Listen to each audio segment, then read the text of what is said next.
Main storylines today include, on this first signing day, Ohio State once again the top of the league. They'll likely end up with a top 5 class nationally, which would be 3 straight years of that, and 6 of the last 7 years. Ryan Day has yet to not have the top class in the conference. But it almost wasn't so, due to Penn State's incredible group. Nittany Lions were tops in the league until just a few weeks ago when OSU passed them. Still, their group's so good it's challenging the 2018 class as the best Penn State group in the modern era. Michigan is riding a wave of good feelings and positive playoff vibes into this signing day, fighting for a top 10 class nationally, which would be Jim Harbaugh's 4th top 10 haul, will likely be their 4th straight top 15 class. Indiana? Wait, Indiana? Yes, Indiana. Tom Allen's bringing to Bloomington what seems to be a lock for that program's best signing day in the modern era, highlighted by a defensive stud who's the highest-ranked individual player to go to the Hoosiers in the internet recruiting age. In that same vein, depending on how the next handful of hours go, both Michigan State and Rutgers have a chance to load up their best class in the internet era, too. Mel Tucker and Greg Schiano have plenty to be happy about today. And Iowa had a massive overhaul of their rankings due to one man. They had a late pickup of a safety, an in-state player who's considered arguably the best high school football player to ever come out of the state of Iowa. And yeah, he's staying to be a Hawkeye. Now, overall, you look at the signing day rankings right now, Ohio State, Penn State, and Michigan all in the top 10. The Hoosiers and Spartans in the top 20. Rutgers and Maryland in the top 30. And if you've noticed something, everybody on the left, everybody in the top 30 is a Big Ten East team at this moment. We got not just the analysis from these guys, but we also have reporters who are on campus. We're going to start things off with Megan McEwen, who's in Columbus. Another year, another top recruiting class in the Big Ten from Ryan Day and the Buckeyes. At least that's what it looks like so far during this early signing period. The Buckeyes had 18 verbal commitments headed into Wednesday, and nearly every single player has gotten his NIL to Columbus so far. Offensively, Ryan Day signed 4 wide receivers, including Caleb Burton out of Austin, Texas, who just so happens to go to the same high school as current Ohio State wide receiver standout Garrett Wilson. Defensively, the Buckeyes able to sign not one, but 2 State of Ohio 5-star defensive players in linebacker C.J. Hicks and safety Sonny Styles. Nearly half of these players are planning on becoming early enrollees as well. They'll be starting their college at Ohio State this summer. Let's send it over to Brian Tripp at Penn State. It's a day they've had circled on their calendars for a long time here in Happy Valley as Penn State officially welcomes a recruiting class that at one point was ranked #1 nationally and will finish inside the top 10. In total, Penn State signing 23 players today, 6 of the top 10 prospects within Pennsylvania, and 4 players who may finish within the top 50 nationally. And 10 of those 23 players are going to enroll early. Speaking of early, downstairs in the Lash building here this morning, a celebration with head coach James Franklin and his staff FaceTiming prospects. The very first of those, prized recruit Drew Aller around 7 a.m. Now, Aller and the nucleus of this class have been together for a long time for Penn State, so there's not a lot of drama here today. Defensive end Denai Dennis Sutton and running back Nick Singleton also had their paperwork in very early this morning, but while there's not a lot of drama, there's a ton of excitement as this may go down as Penn State's best ever recruiting class, rivaling the class led by Micah Parsons in 2018. Now to Brooke Fletcher in East Lansing.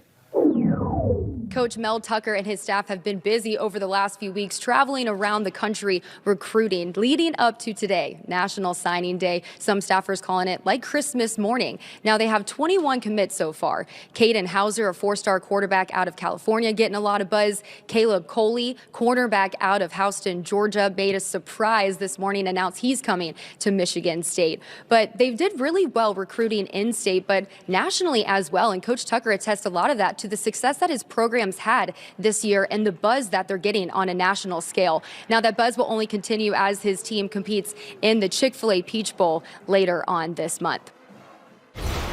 Brooke, thank you very much. We'll check back in with everybody on site in just a little bit. And to give you an idea of why this is important, keep in mind, Trevion Henderson, we were talking about last year. Braylon Allen, Wisconsin's stud, #2 rusher in the Big Ten, we were talking about.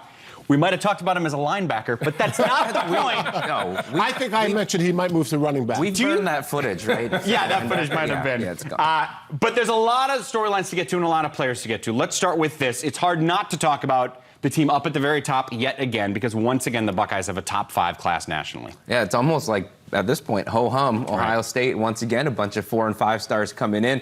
And I think the storyline, though, is that the rest of the league is catching up a little bit. We talk every year on this show about you got to sign enough talent to be on the field with Ohio State. I think a lot of schools have done that. You have Penn State and Michigan nipping at their heels yet again, but when you see Michigan State and you see Rutgers signing good classes. We talked about in the open about how good the classes on the Big Ten East are. That's to keep pace with Ohio State. So Ohio State once again signing a great class, but I think the rest of the league is doing what they need to do to keep pace. Yeah, I think one of the interesting things is when you start to follow is when you look at Michigan State and you look at Rutgers. Both programs, I think, have outstanding people in their recruiting department, including their head coach that will get out there and recruit. This was a team I was waiting to see how it was going to translate once they were able to have kids back on campus, and they were able to do that, and we're starting to see a lot of results when you look at the standings of where they are right now. Michigan State, all the success they had on the field this year, it translated onto the recruiting trail as well, and sometimes that doesn't happen. You don't get that bump immediately, but that's something that they were able to take advantage of this year. Yeah, Mike, and you mentioned on that full screen that the top 7 classes on the left were East Division and on the right, a West Division. That's a little bit alarming for the West. The only 2 schools that improved in the West Division were Purdue and Illinois. Every other West school did about the same or less. Now, Nebraska and Iowa, in their defense, signed really small classes. Everybody in the East, with the exception of Maryland, because their class is smaller than it was last year, and poor Ohio State, they dropped from 2 last year to maybe 4 or 5 this year. But the division between the East and the West is something that we thought last year changed. In the top 8 last year, 4 were West Division schools. Right. This year, the highest-rated West Division school is Purdue, and they're 8th in the conference. So they go 8 all the way through 14. The East goes 1 through 7. Important to note, though, on those West classes that a lot of them are smaller this year in number. If you look at average rating per player, Iowa, Wisconsin, some of those classes still pretty high in that regard. But to Jerry's point, it is alarming in the macro. I mean, that's kind of the main takeaway with his recruiting is you can have a player or two that, like, think of Quinn Ewers, right? Mm-hmm. Quarterback, a superstar recruit. Well, he never ended up playing. So, like, one guy can change. But at the end of the day, Jerry, would you rather have Ohio State's class or Kent State's class? Every coach would take Ohio State. Right.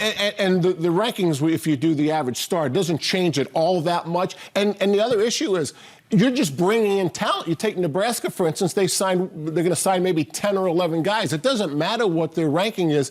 You bring in 20, 25, regardless of their rating, you're improving your roster. So recruiting a small class and being hurt in the ranking is understandable, but you still aren't improving your roster by numbers. And you need them to practice and to get through the year. We're going to dive through all these topics throughout the next 3 hours. Something big picture to keep in mind. Michigan State, Rutgers, Indiana, and Penn State all might have their best classes in the modern era. That's what we're dealing with right now. Well, from the moment James Franklin got to Penn State, he started flexing his recruiting muscles. And when you combine his talent with that program and the talent-rich state, you can get an awful lot of good stuff. And that's why they've had a successful signing day, as they usually do. They're having a party on campus, too. Here's a look at some of the recruits to keep an eye on. Drew Aller is sort of the headliner, a 5-star quarterback, top 50 player in the country. Started by playing linebacker and fullback, so he's a tough dude. You got Nicholas Singleton, that running back, just got named the Gatorade National Player of the Year. He's not even their top or second or third highest ranked guy necessarily. I mean, this is a really, really deep class that they have. And sure enough, Brian Tripp is standing by with James Franklin. Coach, your staff and your fan base has been excited about this class for a long time. Now that today is here and you can finally sign and talk about this decorated class, what's the excitement like inside the building? Yeah, I'm just proud of the whole process. The recruits and their families have been consistent. We've had very little drama, which I think is also very, very important based on how we go about our process, but also the young men and the families that we recruit. Obviously, some very highly rated guys as well. Great students, guys that are going to be great fits here at Penn State. So I'm super proud of the staff and how we went about our business, but I'm also very thankful and appreciative of the belief that families and high school coaches have in our staff. At one point, this class was ranked top in the country. It's going to finish comfortably inside the top 10. What kind of impact can these players have on your program? Yeah, and part of that, as you know, is the number of guys you sign. We were going to have a decent-sized class, but probably not the biggest class in the country. We're expecting these guys to come in and make an impact. We got 10 or 11 of them that will be coming at mid-semester, so that helps for spring ball. And then we got some really high-end guys that will show up in the summer, and I know we'll prepare the right way along the way. So we're going to need some of them. With as many guys that we got graduating, we're going to need some of them coming in to make an impact. But we think all of them have a chance to compete from day one. It's so tough at this stage to ask for specific names, but I know this class in many ways is being compared to your class in 2018 that produced Micah Parsons and Odafe Owe, and everyone knows what they're doing right now at the NFL level. Is there anyone specific that you point to and look to making an immediate impact? Well, it's hard to do that. I allow everybody else to do that. I don't want to point out one young man and miss on another, because really this is a team sport, and although there's going to be some special individuals, it's going to be the totality of it all and what we're able to put together on the field in Beaver Stadium to make our lettermen and make our alumni proud, which I think is more challenging than it's ever been. I know you're excited about both quarterbacks that you're bringing in, but Drew Allar is someone that you identified very early in the process, maybe while other teams were still feeling out what he could offer at that position. What did you see in him early that maybe others had missed? Well, two quarterbacks, one in state, with Bo Prabula, who had an unbelievable year, comes from a football family. His brother plays quarterback at Delaware. Dad played at Shippensburg, did some great things, can run it, can throw it. And then obviously, like you talked about in Drew Allar, being able to go into Ohio and get what people consider the #1 rated quarterback in the country. We feel blessed to be able to have both of them. They're both unbelievable young men, as well as come from great families, tremendous students. They're great fits. So I'm trying to convince both parents to have some more kids, because we love everything we see about them. I know it's always been a goal of yours to identify and keep the top prospects in state, and Nick Singleton's the National Gatorade Player of the Year, and 6 of the top 10 prospects in Pennsylvania are coming to Penn State. How important was that again in this class? Yeah, I think it's really important. Some of those years it's based on need. Sometimes you don't have a need at a certain position, so you don't get involved maybe as early as you'd like to. But yeah, I think to be able to get Nick Singleton to stay home, not only in the state of Pennsylvania, but also, like you mentioned, the Gatorade National Player of the Year at a position that I think we've had a history of developing really good players that have not only been successful here, but also at the next level. So he'll be another in a long line of successful Pennsylvania running backs come to Penn State. Coach, enjoy the rest of the day. Thanks so much. Thank you so much. The highest ranked class in the history of Penn State is 6th nationally. That's exactly where the Nittany Lions are right now. And someone might be thinking, but wait a minute, they didn't have a great year on the field this year. Usually your success impacts the next year's signing day class, right? Absolutely, because a lot of the guys who were committed in this class committed before the start of this season, so they're really working off of last season. And they're also, I think a lot of kids understand that 1 year, good or bad, doesn't necessarily show the trend of the program. So I think in both cases, you don't necessarily always see the recruiting bump from a good year or a bad year. Historically, Pennsylvania high school football was always one of the best in the country, and Penn State made a living off a lot of the in-state recruiting. But now it's national, so it's not quite as important. But they signed, 6 this year, which is the most they've done in the last few years. So even though it's a national, the best players in your state, you want to keep them, and James has done that. And you have to be able to do that. And up and down the Eastern Seaboard, that's a lot of great players in that area, and he's done a tremendous job of also recruiting and creating those relationships up and down. So that's one of the things that's going to continue to help him. Right. So let's break down some of the players that these guys have been watching tape and analyzing. Who stands out to you from this Penn State class? Well, there's several. I think you start on the offensive side of the ball with the skill positions and the quarterbacks. The really good class right there. Caden Saunders, we just talked about keeping guys in state, but they also have a lot of talent in the neighboring state of Ohio, and Penn State went over there and picked up Caden Saunders. He's a guy who can play in the slot. He can play outside. He's got legitimate time speed that's been verified on the track and in combine settings. He's going to be a return guy for them, I'm sure. They can get creative with this guy, find ways to get him the ball in space. Really shifty route runner. He was a tough guy to cover man-to-man, both on the field on Friday nights and in camps. One of the guys who's going to be trying to get him the ball is Drew Allar, who is on 24/7 Sports Leagues, not the composite, but on 24/7 Sports is the #1 quarterback prospect in the country. 6'5", almost 230 pounds, but you can see that at that size, he can escape pressure, he can make throws off platform. Was not a guy who grew up playing quarterback, so still a lot of trajectory and upside there left to go. and he gets a lot of the attention, and rightly so. They have a second quarterback in the class in Bo Prabula, who is outstanding. Really filled the stat sheet as a high school player, both as a runner and as a quarterback. I think he had nearly 6,000 yards of total offense in the last 2 years combined. They had Trace McSorley announce him today. There's some similarities there. Don't sleep on Bo Prabula in this class. Nicholas Singleton, you heard Coach talk about him a little bit earlier, and he's a power back. You see him running inside the tackles, has great balance, and also that breakaway speed coming into a loaded running back room. The other thing I like is when he catches the ball, even at the pitches, he's catching it with his hands and not using his body. So he's not a guy that's going to fight the football, but you see the breakaway speed, does an unbelievable job. Really is a physical runner and someone that's going to add a lot to that running back room. You've got Dennis Sutton. This is really interesting. He's a stand-up defensive end linebacker. You can see him pass rush here.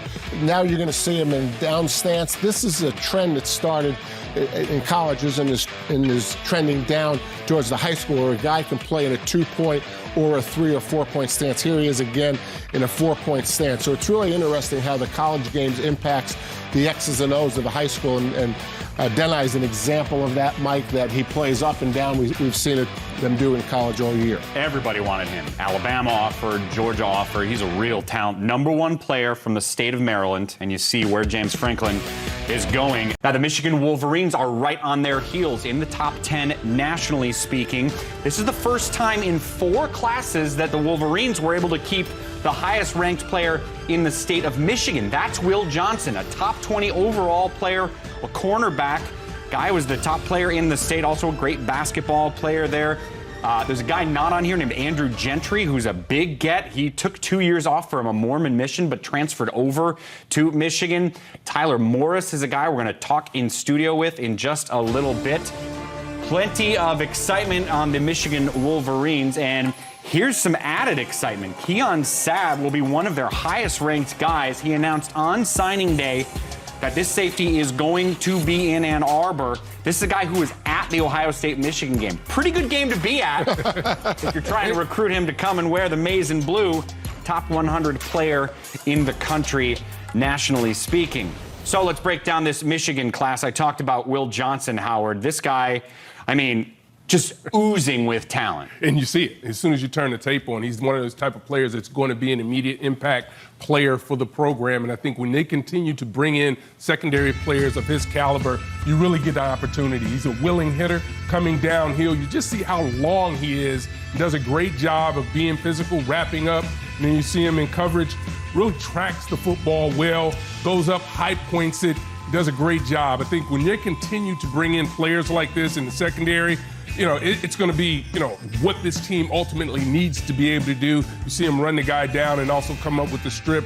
Then you look at Zeke Berry, again, another really talented player that goes up and is also one of those guys that wants to come down and make contact. You see how physical he is, just not going to let the guy run out of bounds. He's going to be physical at the point of attack.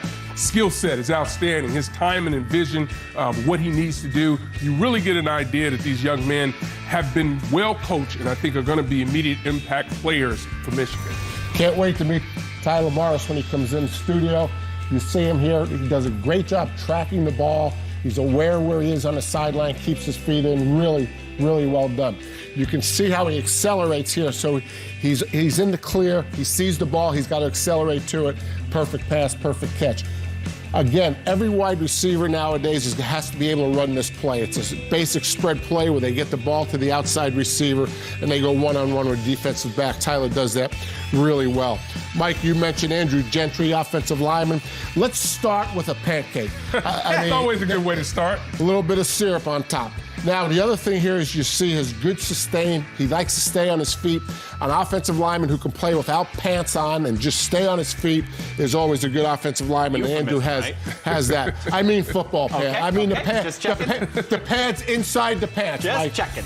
That's all I was talking about. Okay. I think one of the steals in this class is linebacker Jimmy Rolder from Chicago Marist. At the start of the fall, he had very little football interest, was actually committed to Illinois for baseball, had such a big season. that Michigan, Wisconsin, Ohio State, a bunch of schools like that came in on him. The Wolverines won the battle. True inside linebacker who had 115 tackles this year.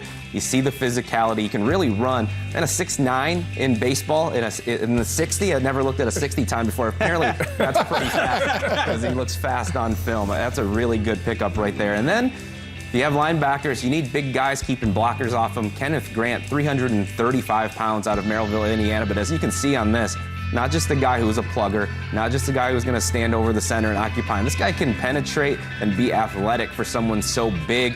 Went both ways this year and showed great conditioning. He's a perfect fit in this defense. They've tried to get bigger on the defensive line. They did it with Kenneth Grant. You look, Jim Harbaugh again going national. I mean national. Everywhere, every region of the country, he is finding guys. And if I'm not mistaken, Alan, there's still a chance they could close either in these 3-day signing period or in February and add another couple guys, right? Yeah, still a couple of big fish out there, and maybe even today yet, but definitely in the next signing day. By the way, a note on Rolder. You were talking about the linebacker they brought in. So in high school, his first snap with varsity was as an underclassman in a playoff game. They put him in. He got a sack on that play. And somebody still told him to go play baseball for some reason. Come on, people. What are you doing? Mike Locksley is known as a great recruiter for a reason. He never, ever lets you down. He has done it once again. Another impressive class coming to Maryland. Looks like a top 30 class overall. Here's some of the names that you see on there. Octavian Smith was a late grab for them, a 4-star wide receiver.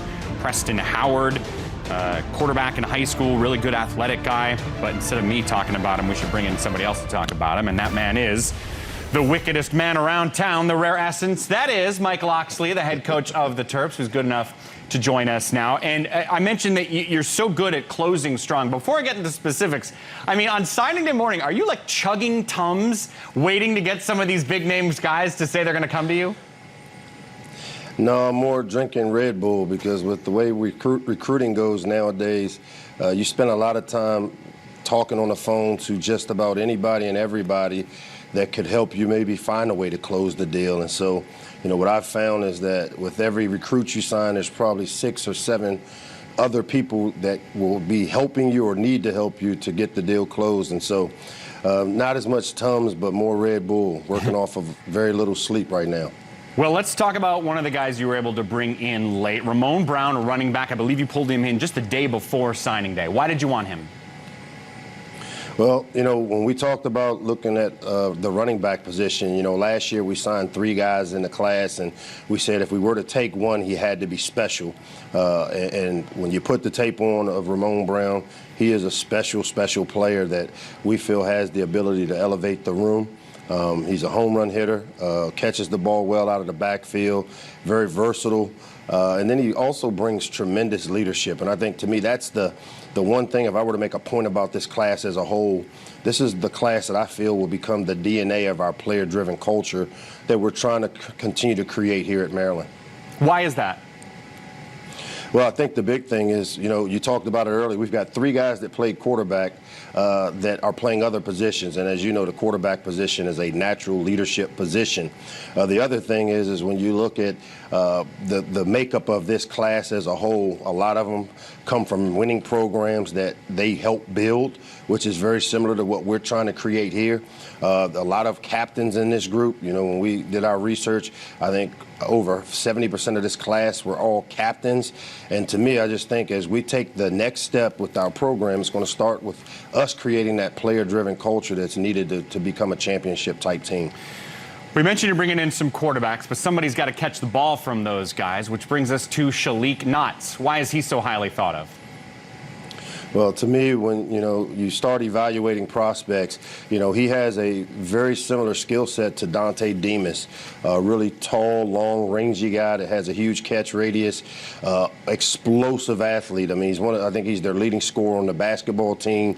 For a big guy, can really pick him up and put him down speed-wise. Does all the little things that you want, and he's very physical in the run game as a blocker. We were really fortunate to get Punch and add him to our receiver room. Punch? Is that his official nickname? Yeah, Shalik Knotts goes by Punch. I mean, very few people will call him Shalik.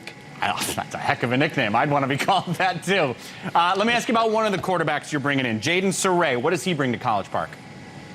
Yeah, you know, he's the only one we're bringing in. We brought in 3 others that we've evaluated at other positions. So Jaden's the lone quarterback that we're bringing in. And the great thing about him, he elevated a program here in the state of Maryland, Wise. Took him to, I think, 3 straight high school championship games where he won 2 of them, lost the one this season. Really productive quarterback, does a great job with the deep ball, has great touch on his intermediate stuff, and really a proven winner. I mean, he's one of those guys that, you know, when you watch him and how he prepares and how he plays, he makes the players around him better. So to be able to add him to the quarterback room was really good for us as a program. Mike, you told me years ago your goal is to make it cool for high schoolers to come play football at Maryland. This year you're taking your team to a bowl game. That's a step forward. You continue to bring in good recruits. How close are you to getting to that goal? We still got some work to do, but I do think, you know, with the new Jones Hill House facility that we just opened up, showing on the field that we have taken some of the necessary steps as we build this thing has made it a little cooler. But we still got some work to do, man. There's a ton of great players here in the DMV region, and because of the type of brand Maryland has, we feel nationally we should be able to go get players as well. But I think it starts with putting a great product on the field. And, you know, we took a step forward this year, but by no means are we a finished product. Mike Locksley, always great chatting to you. Go get him in the Pinstripe Bowl.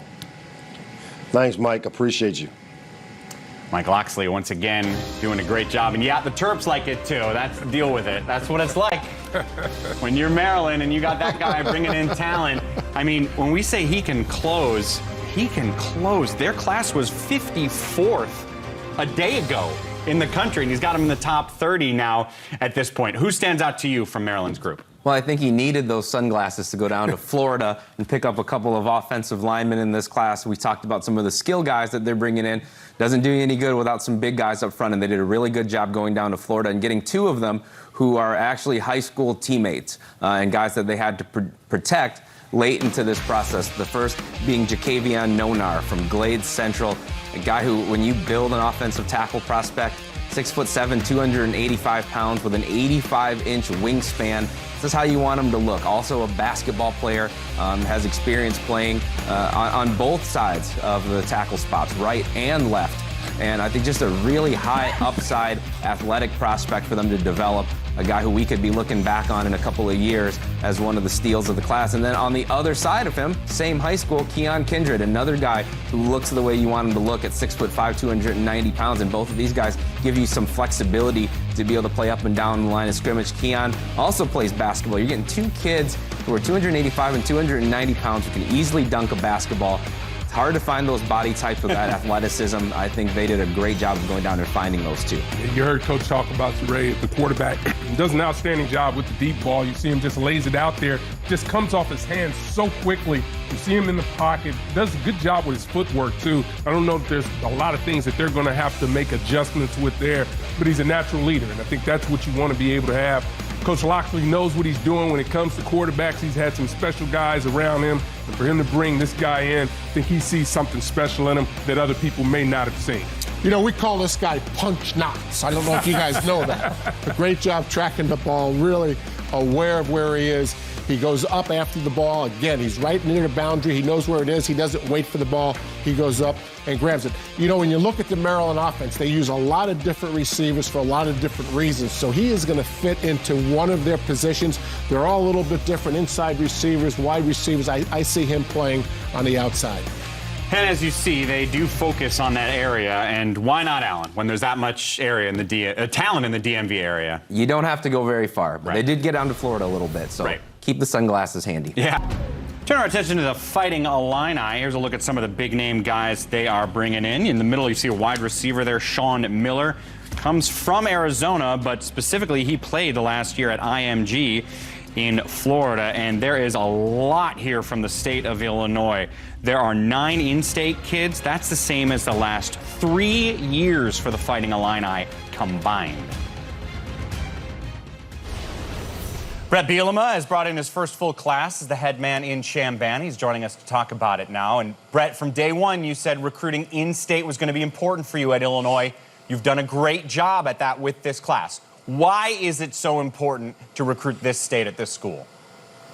Well, Mike, I think it really just comes down to we're trying to represent the state of Illinois, and to have Illinois players in this class was huge. As we look back at it, we actually went to 3 different countries, 8 different states, but the 10 players from the state of Illinois are the backbone of what we believe in. Kind of have them sprinkled in, offense, defense, all different positions, and it's going to be a great representation to our fan base that we're trying to appeal to. The class has some talented wide receivers that you're bringing in. What drew you to those guys in particular? Each of them kind of have a unique skill set. A guy right here in state, Ian Pugh, in the Chicagoland area, from Fenwick, won a state title, first state title for the Fenwick, and he's a very tall, lanky, long receiver, great burst, has the ability to catch the ball in traffic, really did a nice job of doing a lot of things for his team on the way to a championship. We actually signed the first Gatorade Player of the Year in the state of Illinois since 2010. And Hank Beatty has been a guy that's been productive his whole high school career from Rochester, Illinois. Derek Leonard has been a head coach there and done an outstanding job that just continues to put players in the forefront. And then we actually went out of state. Sean Miller down in IMG. He's originally from Arizona, but Sean from IMG has been a really special. Here you see him on a little jet sweep. A very, very active player. Really a guy that can do many different things. Probably slot to Z. Is active in the kicking game. Really good soft hands, and he's a very dynamic player that really I think will be able to be showcased in our offense, especially with the run game, balanced with a play-action pass. Well, someone's got to throw the ball to him, and you went to New Jersey to get Donovan Leary. What stood out about him? Really, what you want a quarterback stand out for is arm, right? He's got great size. His older brother is actually the quarterback at NC State with Coach Dorn and doing a great job there. But Donovan jumped out as soon as we saw him on film. Very accurate thrower, has all balls. Here you see a long ball throw over the outside shoulder. No one can catch it but the offensive player. Here's a nice touch on a middle post. Just a very, very competitive player, probably one of our best leaders. And what you like to see on National Signing Day, other than our player in from Denmark that we were able to reel in, the first guy in the officially into the box today was Donovan Leary from the East Coast. So he's leading already on many different terms. Well, you keep bringing him up. Tell me about Magnus Moller, the guy from Denmark. Yeah, so Monis is actually the correct pronunciation from Denmark. But, I've had Yeldon Verholt, who played for me at Arkansas, was drafted in the 3rd round of the Patriots. And he's actually, Monis is one of his idols and a guy that drew us together. He actually has been a guy, has been productive all the way through his career, and now really just getting an opportunity to play college football in the United States. It's going to be something he can capitalize on for years. Arguably, your first goal would be to improve those relationships with in-state coaches. You have done that already. What's the next goal you have for this program?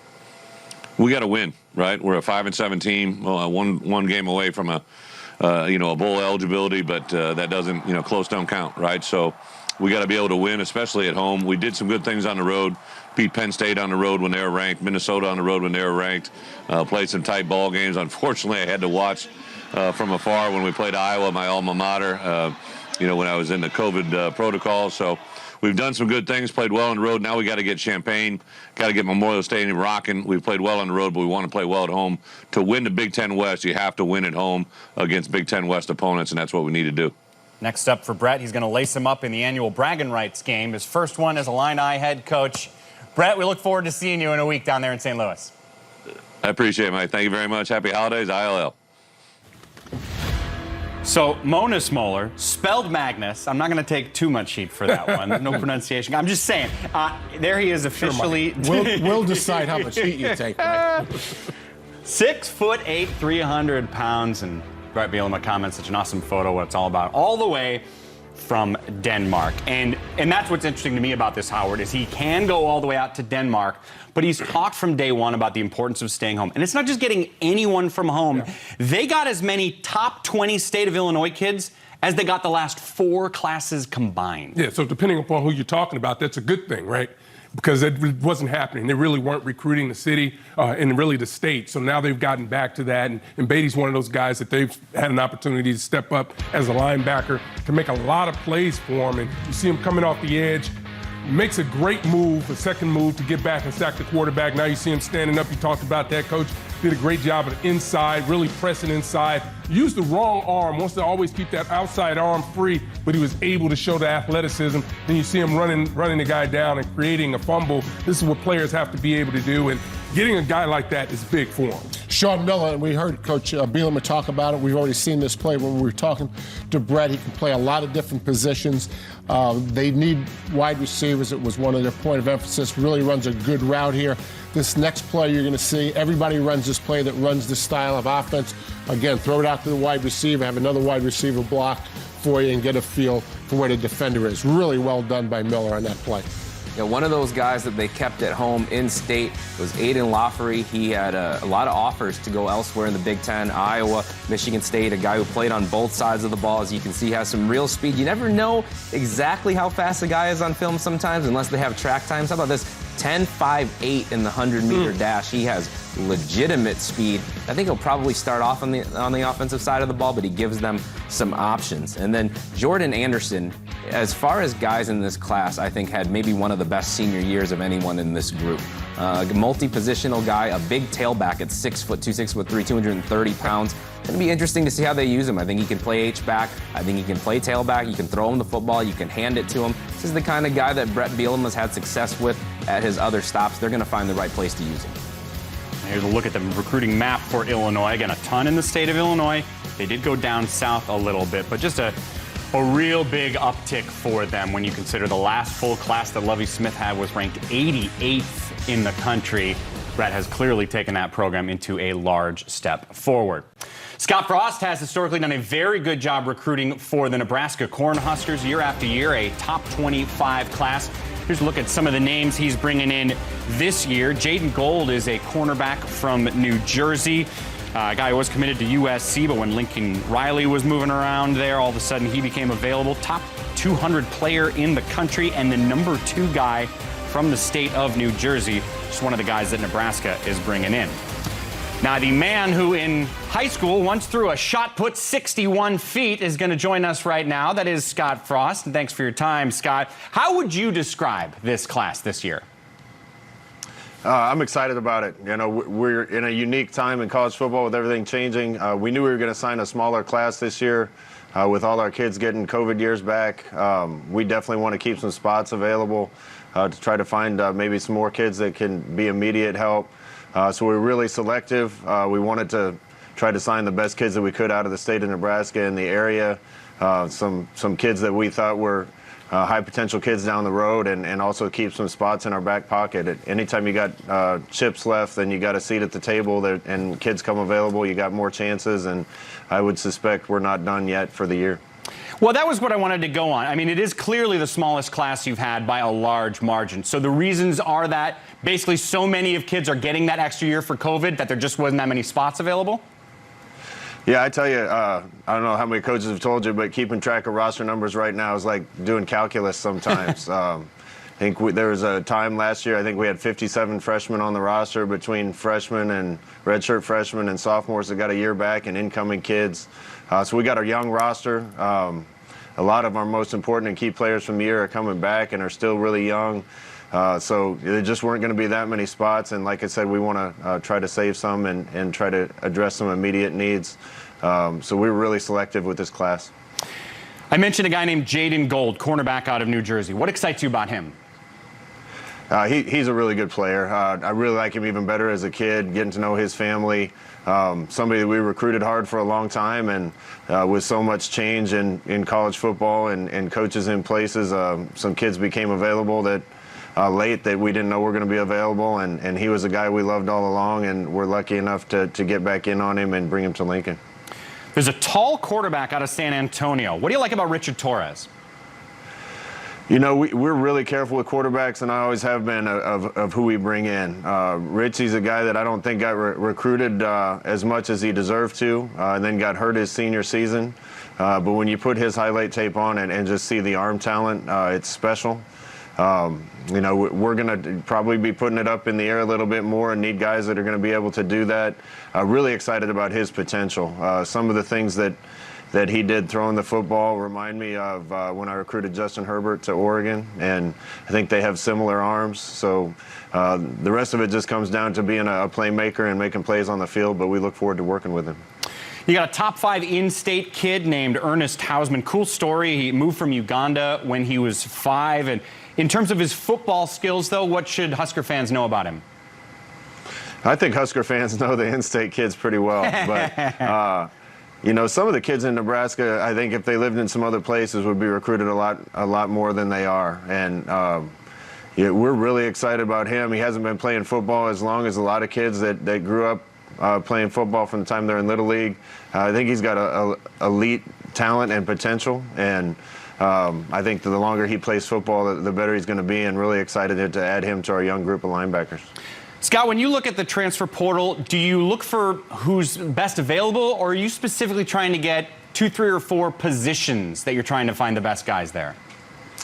I think it's some of both. Obviously, if there's a great player that you have a chance at, you're going to take him no matter what. I think there's some other positions that we feel like if we added a player, we'd be a little bit better, and we're looking for specific guys.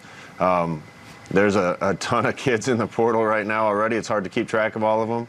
I would imagine there'll be another wave after bowl games and probably another wave after spring ball. So, you know, that's the era of college football we're in right now, and we have to do a good job of trying to adjust to the new way of recruiting. And this will be our first time really diving into it and trying to make a difference on our football team through the portal.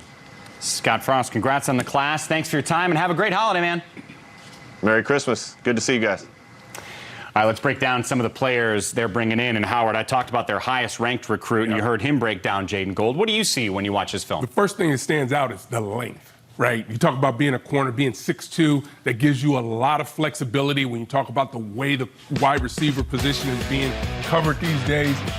There was a time when these guys were rare, and now when you look at these recruiting classes, they can find a 6'2", 6'3" guy that can play corner, that has the hips, that are flexible. You know, he can really help you out there in the game, and this is what I think he brings you, that ability. And to have a guy that's this size also means that you can get him into the nickel situations, also possibly be a safety. Just depends upon how he continues to develop. But you always like to be able to see these guys that go take the ball away.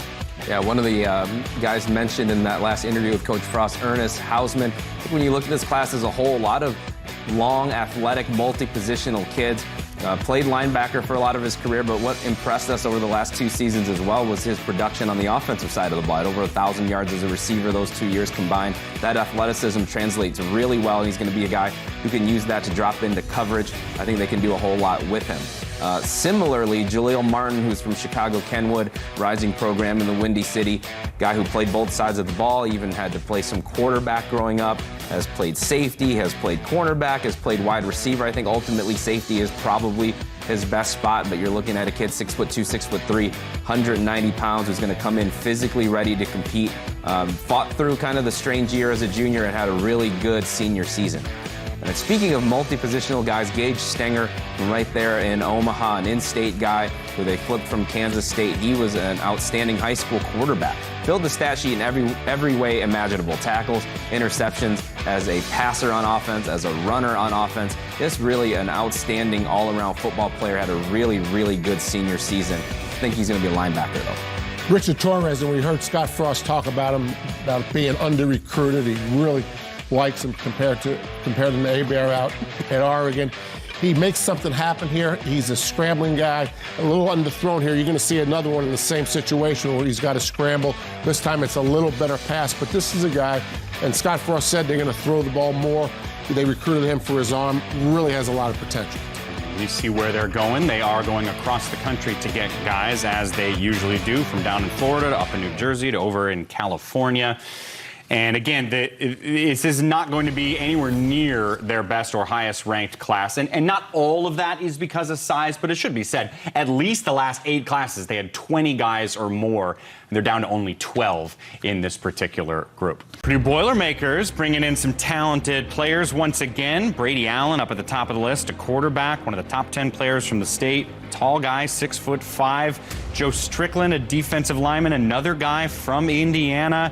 4-star guy as well. Just an example of some of the talented guys that they are bringing in to West Lafayette. And he just finished winning more games in one regular season than Purdue has had any team do since '07. He's Jeff Brohm, and he's joining us now to talk about this. This is more of a type of class that we're used to with you, Jeff. Last year was a little different. This year, back to your very impressive group. What made this year feel different? Well, I think our guys worked really hard at identifying the top talent and going about recruiting those guys and building relationships and selling what we think we can do for them on the field. I do think with our recent success of a lot of young guys coming out and doing so well and being able to move on to the next step of football has been beneficial to us. We feel like we got a couple difference makers in this class, surrounded by a lot of really other good players that will be productive for us and have a great career. But excited because we feel like we've addressed quite a few of the needs, and a lot of these guys we think can be really outstanding players for our program. All right, I want to talk to you about quarterback, because your current quarterback, Aiden O'Connell, was an unranked recruit, and under your system, he's throwing for almost 300 yards a game. You're bringing in Brady Allen, a very highly regarded recruit. That seems like a perfect match to me. Well, we agree. We feel like Brady is a tremendous talent, gives you prototypical size, he's got a great arm, really is a better athlete than you think, extremely smart, bright. We've recruited him for a long time. He's wanted to come to Purdue. He wants to make a difference for an in-state program. He's been able to recruit very well and help us along the way after he committed. Had a tremendous senior year, won the state championship, threw for a lot of yards. So we're excited to get him on campus. He'll enroll early. We're going to give him every opportunity to go out there and compete and prove his worth early on. But fortunately for us, we got a good quarterback room, but he'll be able to come in and compete right away. Now, has your son had the talk with him about changing his first name? Because there's only one Brady on that sidelines. Well, my son's going to have to move over for a little bit. We got a different Brady that's just a little bit more talent than him on the field. So we're gonna go with Brady Allen, with Brady Brohm as a close second. Joe Strickland's a defensive lineman, another in-state kid. Why was it important to keep him? I tell you, we feel great about Joe Strickland. Once again, we've recruited Joe for a long time. He's been to campus multiple times. Him and his family got a chance to really get to know them and what they're all about. We're excited about him because, in our opinion, he can be another George Karlaftis. He's someone that wants to be here. He wants to make a difference year one. He has a tremendous work ethic. He puts in the work. He puts in the time. He studies it. I feel like with the improvement we made on defense and bringing in Mark Hagan as our defensive line coach, he'll be able to work with him on a daily basis. And we're going to give him an opportunity to get out there day one and show what he can do. But I do think he can make a big difference for us. He'll continue to improve. But we want to get him on the field year one. That's a high bar indeed. Of course, it's been a high bar for wide receivers as long as you've been there at Purdue. You're bringing in a couple guys, Curtis DeVille, Zion Steptoe. What stands out about those two? Two guys that are very athletic and that they can play a lot of positions. Curtis can do it all for his team. He's very athletic. He can play basketball. He can play quarterback. He can play receiver. Really is a strong physical receiver that we were excited about from day one once he committed. Zion gives us the ability to put somebody in the slot or on the outside. He's fast. He's twitchy. Has really good hands. Got great personality, great work ethic. Those two guys we think can come in and compete and get on the field early. It's kind of big picture here, Jeff. What have you learned about recruiting to Purdue as the years have gone by? Well, I think Purdue's a unique institution with an unbelievable academic history, and you can achieve a lot of things in the classroom, off the field. But I also think when you play in a tremendous conference, in our opinion, the best conference in the country, and in some of those games you're going to be underdogs and you got a chance to prove yourselves. If you can win at Purdue and do a heck of a job by building the program and making a name for this football team, great things are going to happen. And I think you saw that this past year with a couple of our guys that really stood out and some others that emerged and that will continue to do great things for us. This is a place, if you want to prove yourself and prove your worth, you want to come to Purdue. We want to get guys on the field early. We want to give them an opportunity to right away show what they're all about and continue to build the team around difference makers and get guys the opportunity to showcase what they really want to do, and that's getting on the field early. And I just think with our offensive structure, being able to throw the ball and do some things that way with our improvements we made on defense, it's really a good place to be, and we're going to continue to press forward with a lot of hungry blue-collar football players that want to prove their worth. The Music City Bowl awaits. Jeff, good luck in that game, and tell your son I gave it my best shot. I tried as much as I could. Okay, thanks, guys. Have a good day. Jeff Brohm, the coach of the Boilermakers there. It's time for you guys to break down some of the players that stand out to you from this class. Who do you like? Yeah, you mentioned their history at wide receiver, especially recently. They've done a good job with the skill positions, but there's a tight end in this class that I think is going to contribute in the passing game quite a bit, too. There's really 2 tight ends in this class that I think are going to do that, but Charlie Kenrich out of Ohio is a guy who they beat Virginia Tech and some other schools for. A guy who played multiple positions in high school. You see him on defense, and for his high school offense, actually played some tailback, was handed the ball quite a bit. He's going to end up being a tight end, maybe an H-back that can motion around. He's an excellent blocker, very physical player, really good ball skills, can run well. I really thought that maybe because of the position he played and some of the ambiguity, he didn't get the attention that he deserved in the recruiting process. And then they've got a true interior prospect here in Jimmy Liston. Helped his team at Fenwick win a state title this season. Also an outstanding wrestler. He's a legacy recruit for Purdue's dad, played offensive line in West Lafayette. So you like all of those things.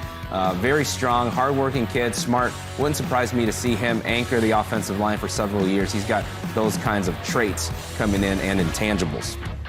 Then the guy he's going to be protecting, Brady Allen. You know, he's really the star in the face of this class, has been getting recruited since his freshman year in high school. Had a standout career at Gibson Southern, but also went out to a lot of camps. We were able to see him throw side by side with the Drew Allers and the other quarterbacks in this league that are signing, and he was step by step, step for step with those guys every part of the way. Kentrell Marks, running back number 6.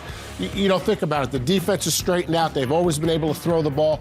A real big-time running back is just what Purdue needs to add to their roster because they've continued to build the program with the defense straightened out. You can see him here. He does a good job of putting his outside foot in the ground, getting upfield. He really is an outstanding running back. He is going to be a perfect fit for the Purdue offense, and they need a running back. Yeah, Joe Strickland, you see him playing on the edge here. This is a guy that really, I think, has a lot of versatility and athleticism at 6'4", 250. Also one of those guys that you might be able to move inside and show his athleticism in there, lining up over centers and guards. Can really be physical, but it's going to be great for him to get into the weight room and continue to develop that body. But you see, he wants to be physical at the point of attack. Here's the map for the Boilermakers. A good focus there in the middle of the Midwest, but they did go south to Texas, Louisiana, and Georgia. But a final note on the in-state. They had 2 players who were top 10 state of Indiana kids, Brady Allen and Joe Strickland. We've talked about them. How about this? The 2 of them played each other in the state title game this year for their high school championship. And they'll be teammates now moving forward. I believe the words Allen used were ho-hum earlier today when talking about Ohio State, because look at what they're doing. I mean, they're again the best class in the Big Ten, again top 5 nationally. C.J. Hicks, Sonny Styles, Devin Brown, Gabe Powers. These guys were recruited by every major team in the country, but they're all going to Columbus. And Howard, we say this almost every year. In fact, I think we have said it every year. What Urban Meyer did for the Big Ten was basically revolutionize recruiting. That's how good of a recruiter he was. Yeah. And yet Ryan Day has replaced him. He's not riding an Urban wave anymore. He's the guy who is yet to have anything but a #1 ranked class in the Big Ten. I'd say this: one of the things that stayed the same was the back office. Mark Pantoni has really done an unbelievable job of really recruiting guys and also setting the page and setting the agenda for what these players need to do. And they've done a great job. And that's one of the reasons I think they've been able to continue to have success. They've also had a lot of success on the field, which has helped as well.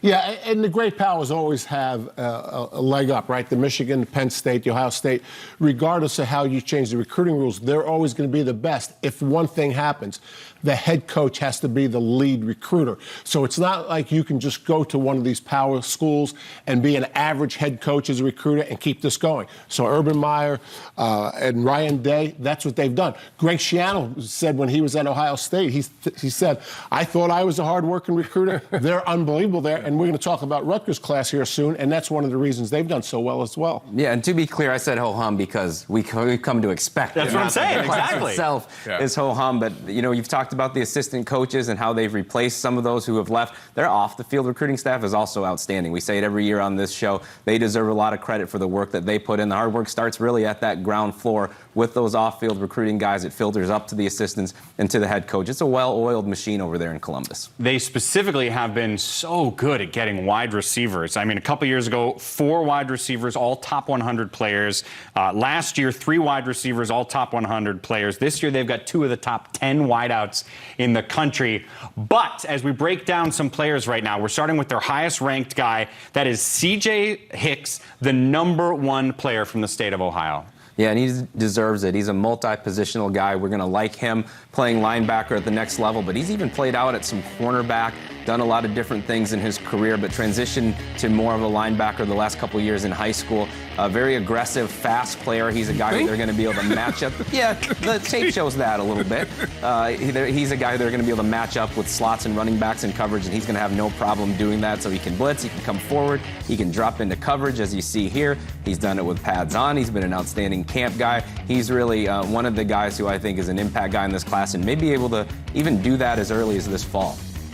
And then the offensive line, I think they needed to get some bodies there, and they got a big one in Tigray Tishabola, a kid who's been on the recruiting radar for the last several years, a big physical prospect. They list him at 340 pounds. I suspect he may even be a little bit bigger than that, but a mauler in the run game. As a senior, we thought he really improved his athleticism. When you have a guy that big who can move that well, we think his future is very bright. And then a guy, in a class where Ohio State gets a lot of nationally ranked guys, a lot of guys who were heavily recruited. Avery Henry was committed to Iowa State, didn't have a ton of schools recruiting him at that time. Ohio State flips him during the season after evaluating his senior film. 6'6", 305 pounds, has dropped a bunch of weight, did a great job getting himself in shape.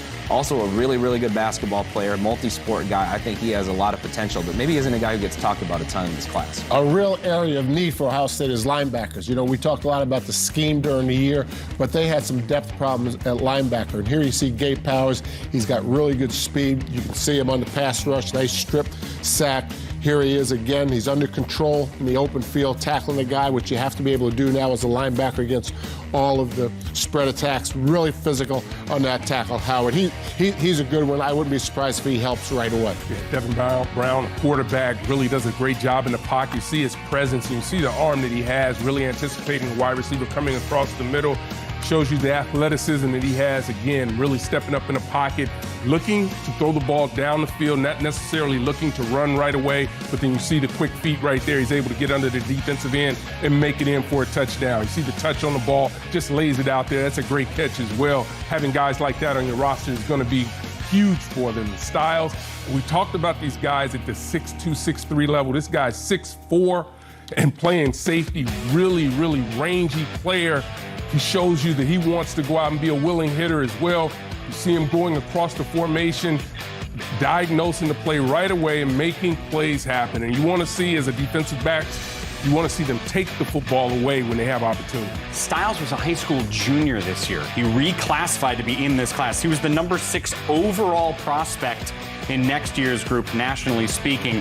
And you see Ohio State, as always, does go national, but man, they're great in that state of Ohio. The top 2 players from the state and 5 of the top 10 from the state of Ohio are staying there. And one more quick note, Devin Brown, you talked about, the quarterback. He spent 2 years in high school at Arizona, where his coach, Joe Germain, the former Ohio State Buckeye quarterback himself. We're going to talk with Caleb Brown, a 4-star wide receiver going to Ohio State in just a little bit here on our show. He's going to join us in studio. But first, we're going to check in with the head coach of the Buckeyes, Ryan Day, who's standing by right now with Megan McEwen.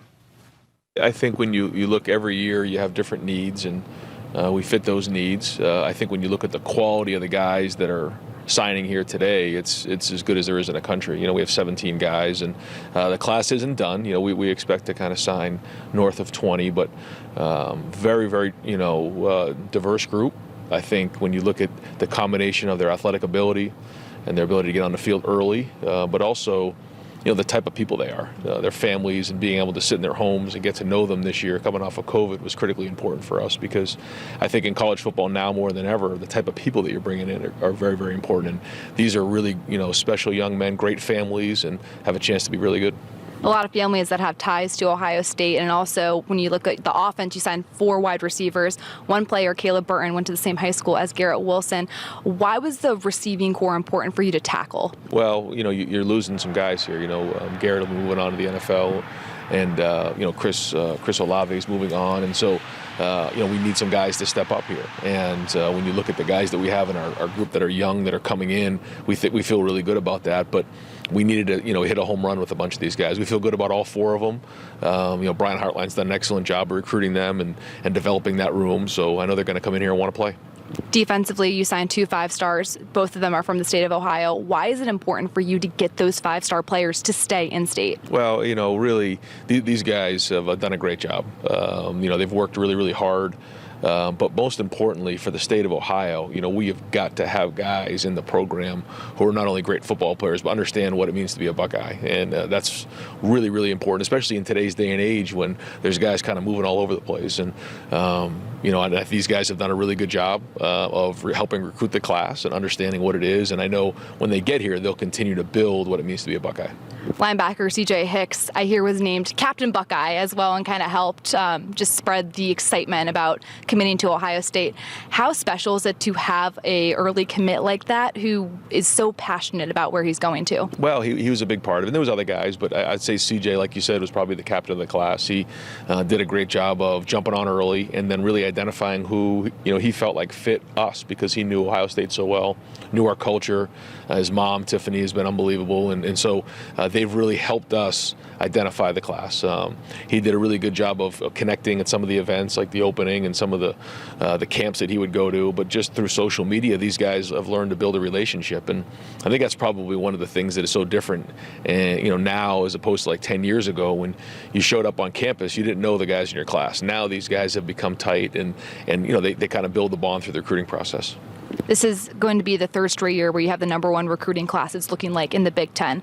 Why have you been so successful year after year consistently? Well, we work really hard at it, and it's about relationships and building relationships and showing the blueprint for the guys that have come before, but it's also the culture. It's the understanding that, guys are going to come here to compete for championships, compete for national championships, but they're also going to be part of a family here and a group of coaches and administrators and people here that care a lot about them. And, that we want to see it through.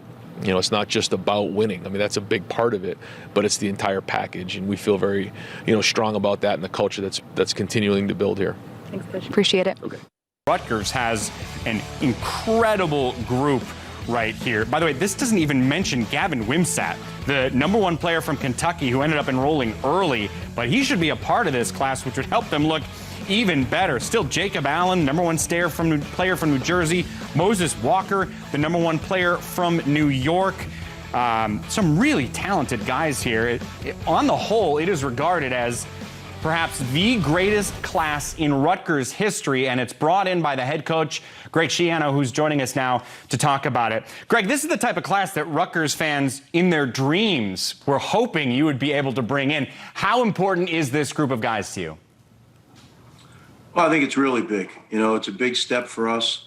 The first 2 years here, we took the job and then a worldwide pandemic hit. So we were recruiting over WebEx and Zoom. And now to be able to actually have a traditional class that we recruited and, a really fine class and one we're really happy with. Seems to me like a good amount of depth on offensive line. Would you say that's your strength in this group or somewhere else?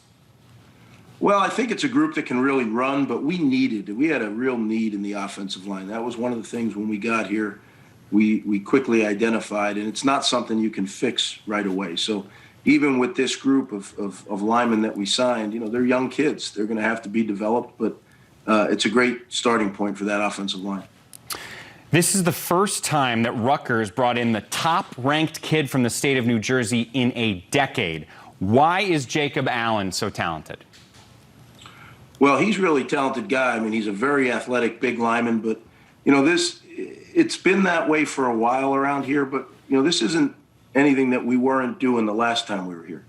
When we left in 2011, had we stayed, that class would have been a top 5 class. So this has been done before. It just hasn't been done lately. And I think with the Big Ten Conference behind us now, this needs to be a regular occurrence. And I think people are seeing us differently. We just need to keep building upon it. And it really is all of our duty to do better. We have to do better as coaches, the players, our fans. We're building. I think it's great. I think people are seeing the fan excitement and the involvement. But every bit of our program has to continue to grow, and this is a big step. What makes running back Samuel Brown special? Big guy, very, very athletic. He's a great fit for our room, a tremendous young man. You know, last night he threw 25 in the bucket in basketball and in the Philadelphia Catholic League basketball. So, I mean, you're talking about a tremendous athlete that just happens to play running back. So we're very excited about him. When you watched Amarian Brown play football for the first time, what do you remember seeing on tape? Long, lanky guy that can cover a lot of ground and go up and get the football. So we're excited. We certainly need that kind of talent in our receiving core. You know, with Gavin Wimsatt on board, I think that's attracted more receivers. And I'm looking forward to the pass game really growing. You mentioned the offensive linemen are great, but it's just really hard for a freshman to crack the lineup at that position. What are the positions that you think are easier for a player to crack as a freshman? And do you have anyone in this group that you think could do that? Well, I never put the pressure on those guys as young guys, right? I think it's enough pressure going away to school and trying to figure out how to be a college student. But I do think the skill positions are always a little bit easier, right? A running back, you know, the protections and things, those are more difficult. But running the football and feeling your way and doing what a running back does, or playing wide receiver, you know, I think that's where a guy can break in, maybe playing at cornerback, defensive end, rushing the passer a little bit. But when you get into all the complexities, that's where it gets a little more difficult. But I've really challenged success at Rutgers. Greg mentioned they did that his first time around.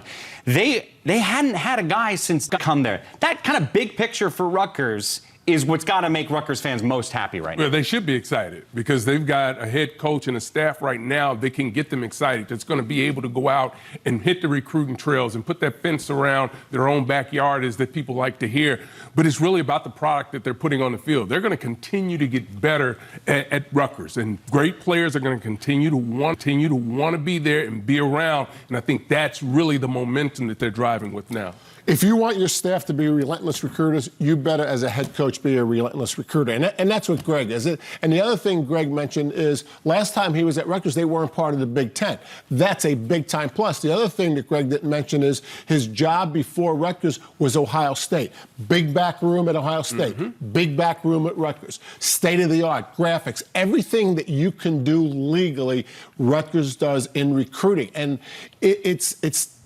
you have to be tireless. I mean, you're on very little sleep between the season and talking to prospects, and that's what Greg does, and he leads by example. If you want to work on the Rutgers staff, you better be ready to recruit. I think that's why, as a Rutgers fan, if you look at this class, you feel confident that this isn't just a 1 year, this isn't a mistake. This is something that they can sustain moving forward because you have a head coach who really values recruiting. Each year that he's been there, you've seen the recruiting classes get better in rank. You've seen them win some battles for top in-state guys. You've seen them go out of state and win some battles. So I think you feel like this is sustainable. This is not just a 1 year flash in the pan for Rutgers. They got as many top 10 state of New Jersey kids this year as they did the last 4 classes combined. And, Jerry, they went to New York to get the #1 player from the state of New York, which they haven't done in at least a decade, if not longer. I think we can narrow the state down to Brooklyn, Erasmus High School, okay? When you get somebody out of Brooklyn, you've really hit gold, okay? And so Moses Walker here,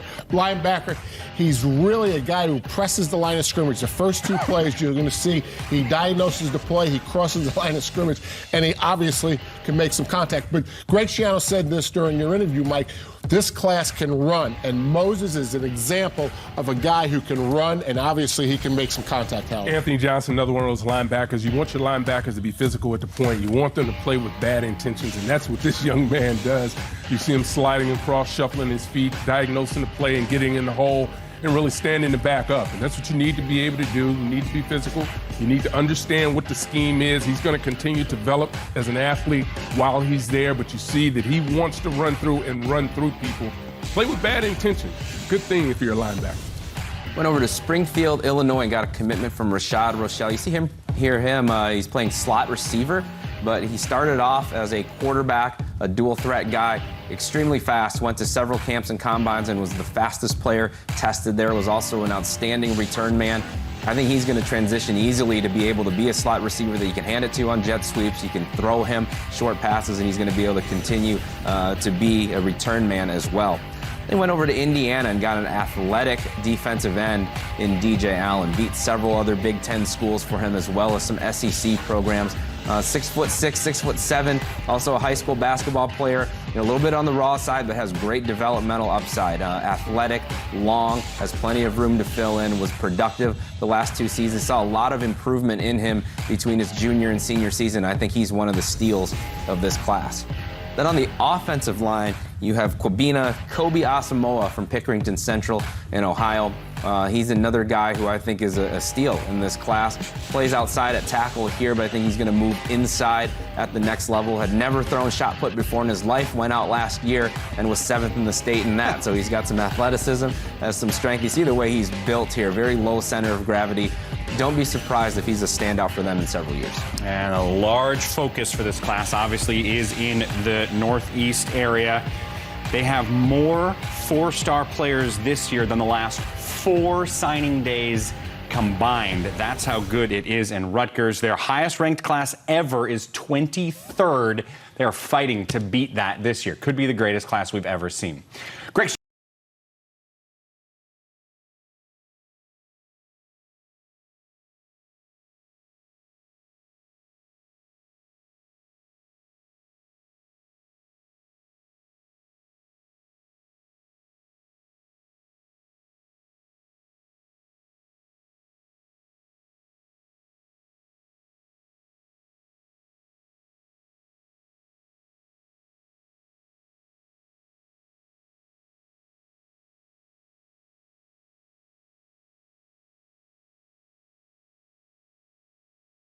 we've ever seen. Greg Schiano trying to get his program to the point where they are consistently battling for a division title, which is something Paul Chryst is doing over in Wisconsin. Here's a chance to check out some of the big names that Paul is bringing in, and he's got a guy in Joe Bruner there, a top 100 player from Milwaukee, the #1 player in the state of Wisconsin, guy who was a 4-year starter in high school, can throw a spiral 60 yards, I'm told. Just one of the many talented guys for Paul Chryst. And the Las Vegas Bowl coming up will be the final game of Paul Chryst's 7th year in charge in Madison. Paul, when you look at this class, what stands out to you the most? Well, I think what stands out the most is we think that every one of these individuals is a great fit with our team, and we're excited for them to join us. But you know, each one's recruiting story is a little bit different. But in the end, we couldn't be more grateful and excited that they'll be joining our team. 6 straight years now, you have got the #1 ranked kid from Wisconsin to stay in state and be in Badger. How important is it to you to have the best guys from your state stay in Madison?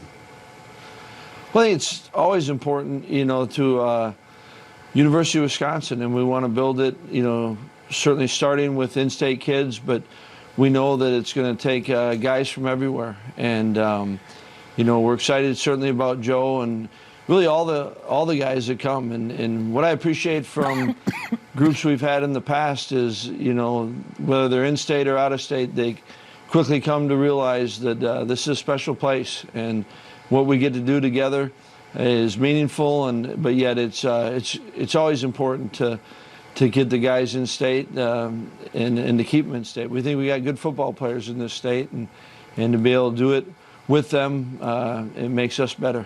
And we're seeing video there of Joe Bruner, and his head coach said he has feet like a ballerina. What do you see when you watch him play? I don't see a ballerina.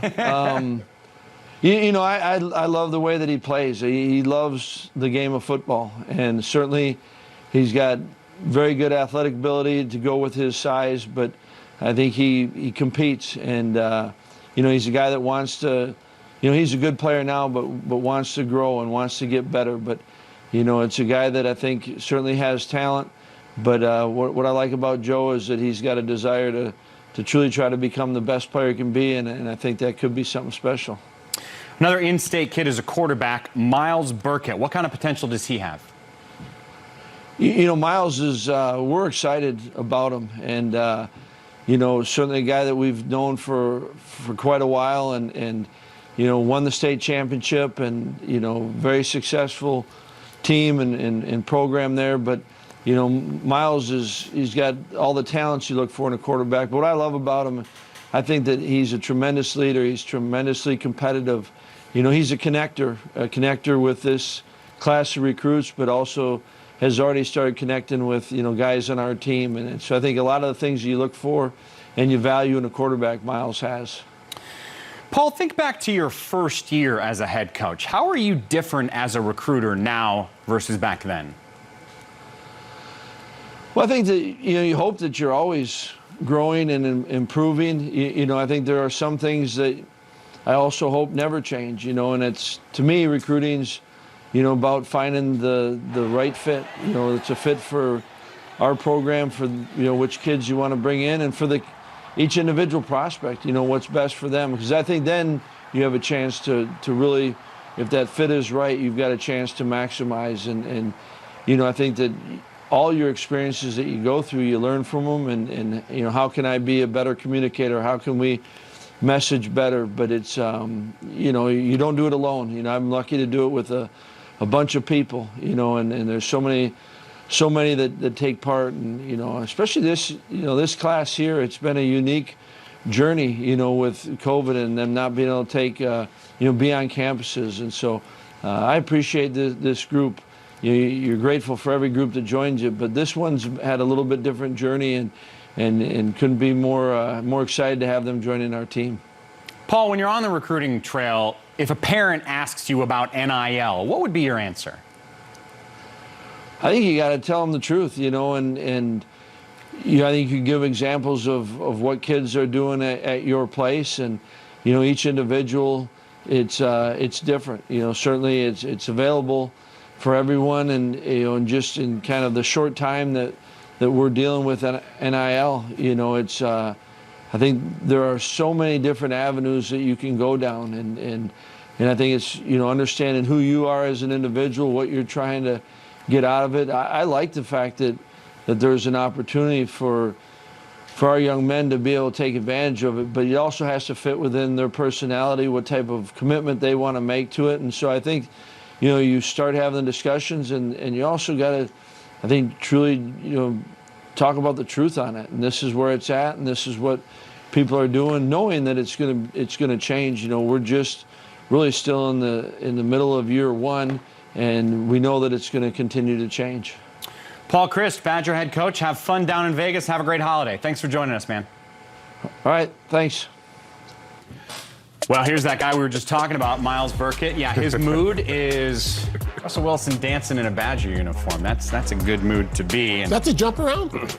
No, that's not the jump around. Okay. That's a different. I didn't think it was. One giveaway is no one's jumping. And I think that might be sort of. You think his feet aren't leaving the ground? I don't think that's what makes a jump. I mean, when you walk, your feet Can you leave show the me ground. what a jump is? Yeah, sure. Come on off camera.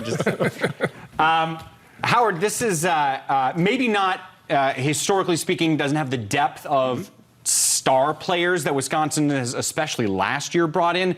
But that big guy, 6'6", 300, he looks like a force. Yeah, you heard Coach talk about him a little bit, but he's the type of player that you want when you're looking for these offensive linemen.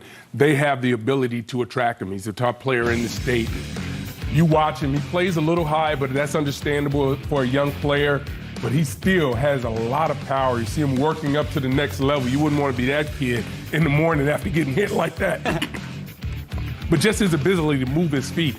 His coach thinks he's a ballerina. No, he's probably a dancing bear, right? He's a little bit bigger, but I love the way he plays the game. He wants to finish his guy to the ground, and outstanding player.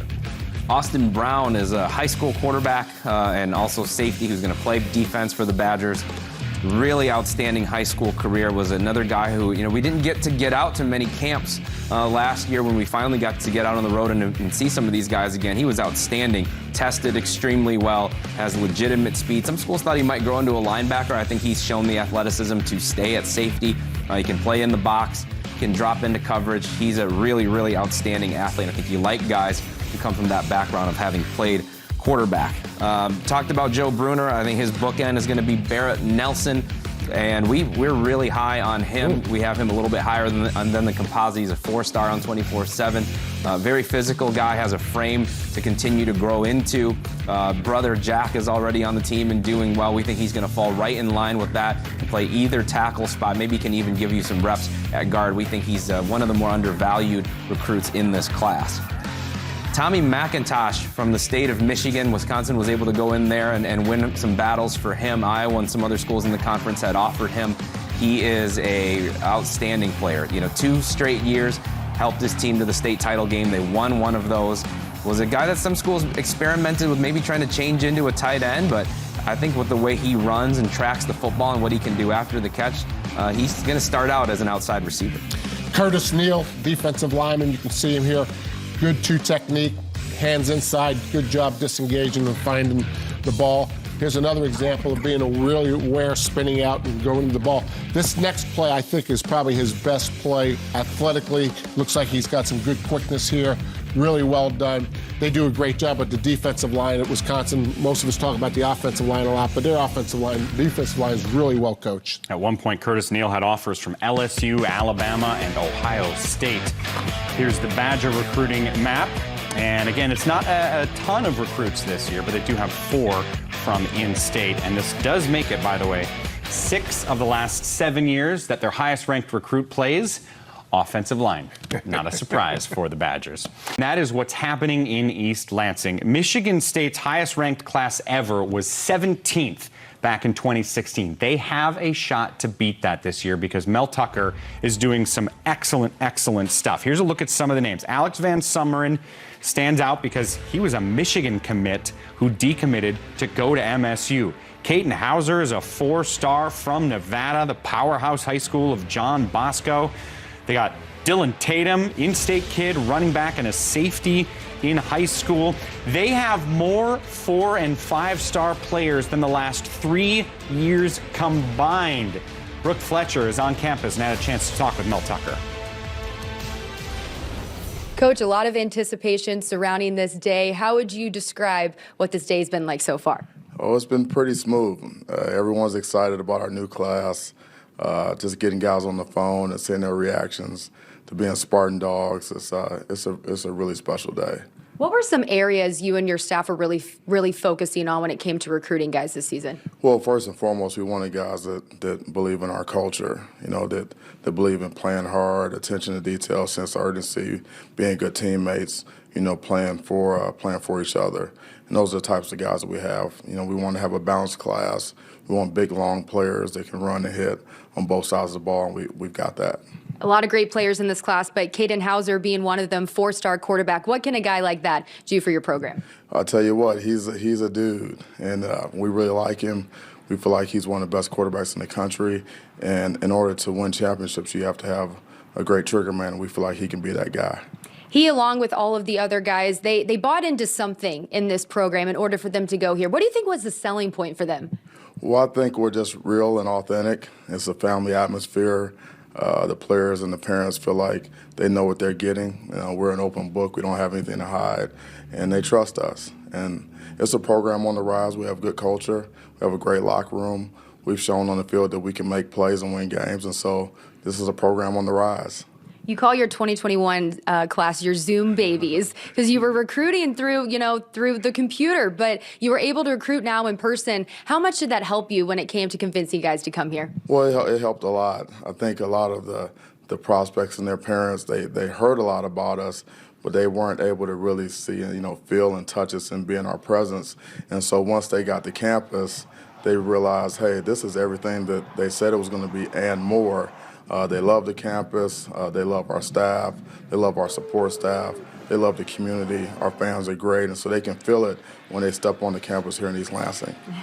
Well, you spent the last 2 weeks traveling the country recruiting, but you also got to get your team ready for the Chick-fil-A Peach Bowl coming up. So how has that been trying to balance both, recruiting and coaching your team for this bowl game? Yeah, it's been pretty hectic the last couple of weeks, and you have to sleep fast, so there's no rest for the weary. So we recruit 24 hours a day.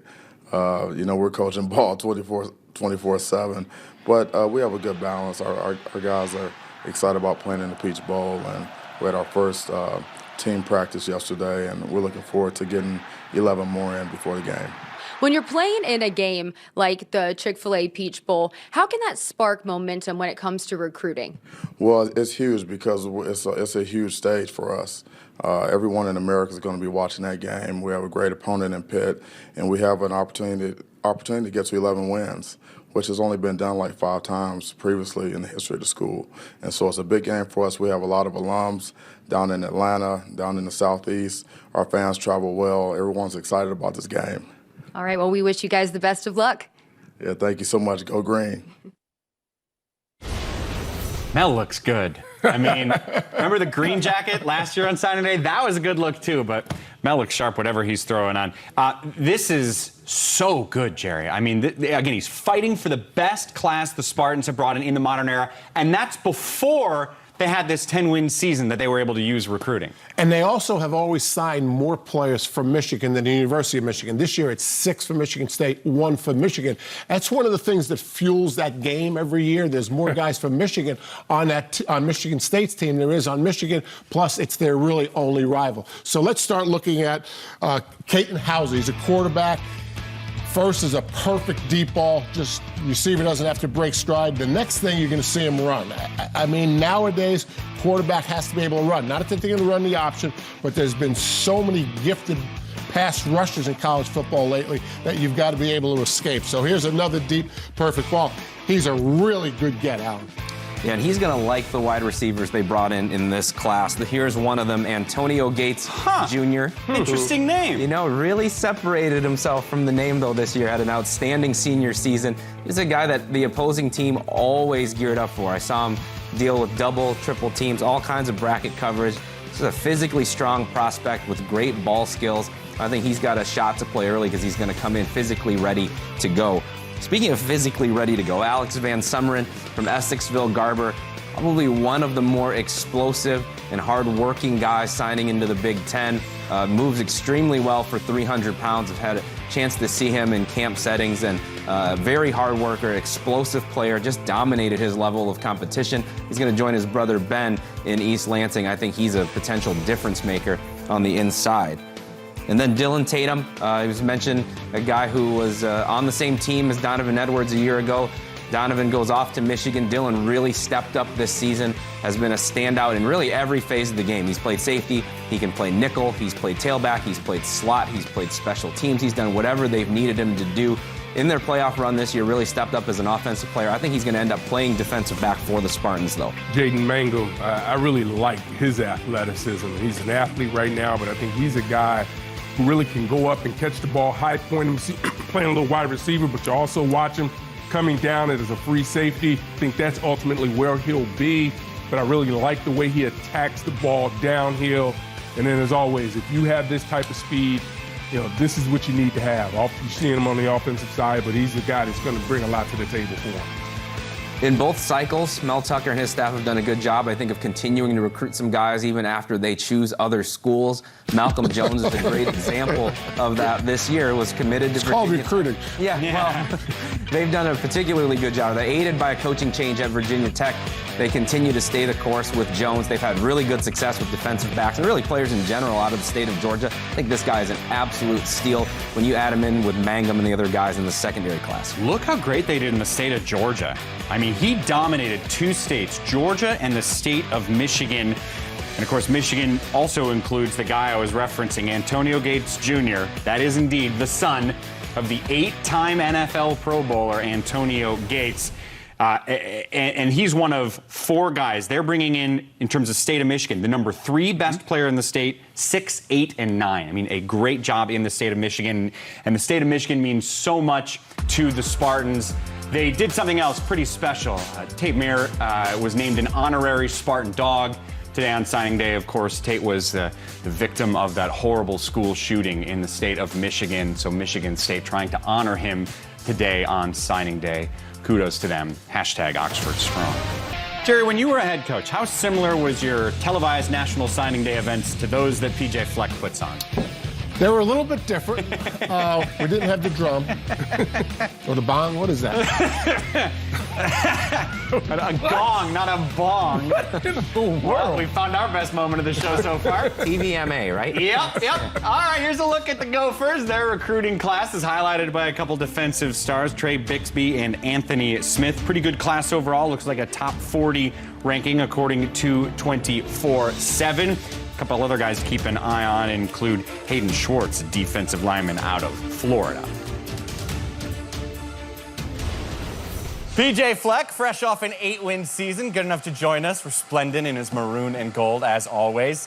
In years past, PJ, you've told me this class, our strength is offensive line. This one, we focused on defense. Where was the emphasis with this year's class? All of them, especially with the transfer portal and the way kids can kind of leave, and you don't really know what kind of football team you truly have probably until about May 1st when you exactly know when that deadline is. So again, we kind of spread it out across the board, a little bit secondary heavy with some of our corners leaving. We're a little bit more experienced at the corner position, so filling those holes. Obviously, playing in the Big Ten West and playing in the Big Ten, you've got to be able to be good up front. So our offensive and defensive line, and then we just kind of scattered it across the board there, really from top to bottom. Yet I do notice there's a good amount of talent on the defensive line. Tell me about some of the guys you're bringing in there. Bixby, Smith, Schwartz. Yeah, I think you hit it right on the head. I mean, those guys are going to come in, and hopefully some of them can play and can contribute as a freshman. Anthony Smith is an incredibly athletic young man. He's a hooper. I mean, he's got a actual broken rim from the broken backboard that he had in basketball. I mean, this kid can handle the basketball from outside the three-point line, drive it, dunk it, shoot it.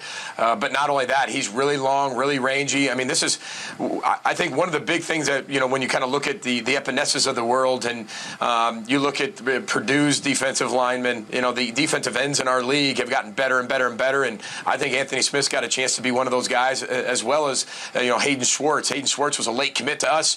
He was also committed to a Big Ten West school as well. Had about 25 offers, could have went pretty much anywhere in the country, came on a visit. His family's from South Dakota originally. His mom's from South Dakota originally. Dad played for the Jacksonville Jaguars. That's how they ended up in Florida. Got a chance to go down to the Bulls High School and watch him play. Long, rangy player who's already 250 pounds, who can really play and loves the game. And then Trey Bixby, I mean, he was a kid that's from Minnesota, left, went to Ohio, came back to Minnesota, Eden Prairie High School, and can really rush the passer. And another long player. So that bigger, long physique is what we were looking for, that is really athletic, that can really give us that staple at the defensive end position. And some of them, who knows how big they're going to be able to grow, maybe down to a 3 technique or so. But I think the defensive end position was really an emphasis for us. You mentioned the transfer portal earlier. It's been around for a relatively short amount of time, but in that time, what have you learned about it? Well, I think it's exactly what we thought it would be. Is that one, it's there for all the right reasons, but two, there's going to be an influx in year 2, maybe more than there ever was in year 1. And I've always made the analogy of kind of like a new make and model car in year 1. A lot of people don't buy that new make model of year 1 because they got to iron out all the kinks of how new the car is and get all of the feedback from that first year. And now here we are in the second year of the portal system, and you can see just an influx, a tidal wave of players entering the portal. And again, some for all the right reasons, and some that maybe just aren't as educated as maybe they should be as they enter it. Not everybody that goes into it comes out of it, and not everybody that goes into it finds a home, and not everybody that goes into it finds a place better for them. So, but we just got to. It's part of what college football is. The changes of college football. What's new about college football? You got to adapt and change. And we're constantly doing that. So I think you really have an official roster come May 1st of exactly what it's going to look like. You've got a lot of people who are going to leave in season, after season, and then probably a little bit after spring ball too. But we've got some of the best transfers we could have ever gotten. John Michael Schmitz is coming back. Tanner Morgan's coming back. Mohamed Ibrahim is coming back. Chris Ottman-Bell's coming back. So we count them as the most elite transfers you could possibly get in the comeback portal at the University of Minnesota. One more before we let you go. What do people need to know about running back Zach Evans? He's a really special player. He's a pretty quiet young man. Got a great personality, though. He's a wonderful person, but he can really run the football. I think he's going to fit our outside zone, inside zone schemes. He got hurt his junior year. This kid could have had one of the top 10 running backs in the country. He could have went probably anywhere in the country. Then he got hurt, and a lot of people kind of fell off of him a little bit. We stayed right there with him. Had a great senior year, and I think that's what one thing this portal thing has taught us too is there's a lot more patience than maybe there was in the past of really watching people's senior year and valuing it maybe more than ever. And I really like that, especially us being a developmental program. Zach's a special human being, really good running back. It's going to add to that room that already has a lot of really good tailbacks. And that's a good problem to have, as we found out in 2021. Yeah, you were on your 11th string running back, and they were still doing pretty darn good. Hey, PJ, thanks for the time. Congrats on the class, and good luck out there in Phoenix in the bowl game. I appreciate it. Row the boat, Sky Mile. Go Gophers. Yeah, PJ goes all across the country, as per usual. Plenty from Florida, a couple from Texas, Oklahoma, Louisiana, Pennsylvania, and he grabbed 5 in-state kids as well. There's a guy from South Dakota. There was a 1 there on the South Dakota. He's a quarterback who was listed as the #1 best player in the state. Why did they want him?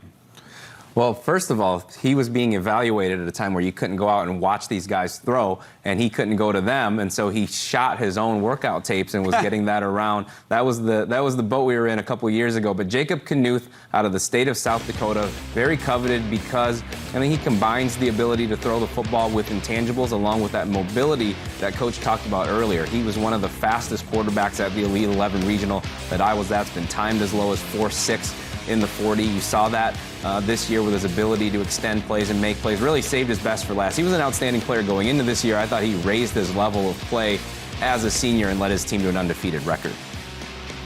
He's going to have a playmaker in Kristen Hoskins to throw the football to. Not the biggest guy, but he is lightning in a bottle. Extremely explosive. Makes plays as a return man. You can throw it to him short. He can take the top off of the defense. Compared him a little bit to KJ Hamler coming out of high school. Another guy who wasn't the biggest guy, but just was hard to keep up with because of explosiveness and suddenness. That's Kristen Hoskins. I think he's a steal. Trey Bixby, defensive lineman. You can see him here. You're going to see him disengage in a couple plays here. The second one, you can see him run a little bit more. He's a guy, in high school plays on the outside. He may get bigger and move inside because he's really active.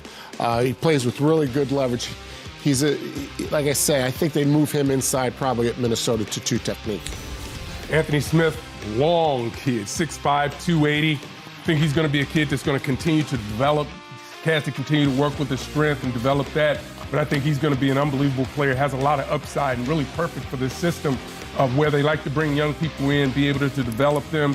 But he shows you really good athleticism, good technique at times, has to continue to get stronger, as a lot of college, high school players have to do. Again, Gophers, this is the 5th signing day that they have had with PJ Fleck. We turn our attention over to the Hawkeyes. Kirk finishing up his 23rd year, and we look at some of the guys he's bringing in, and right at the very top, 2 defensive stars, Aaron Graves and Xavier Nwankpa.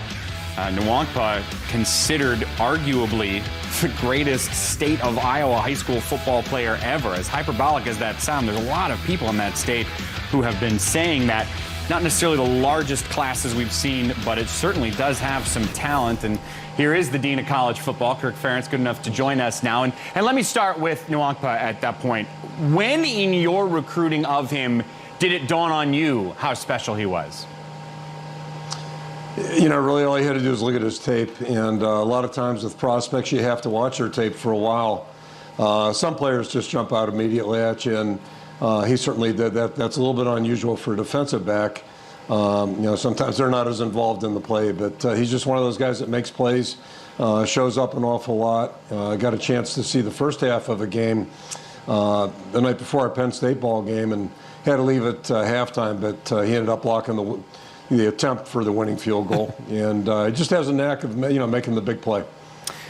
Well, he's one of 2 very highly thought of guys. The other one is Aaron Graves, defensive lineman, 6'5", 260. He said that he committed to you as a freshman the second you offered a scholarship. What do you remember about that? Yeah, I wish it was always that easy. That'd be great.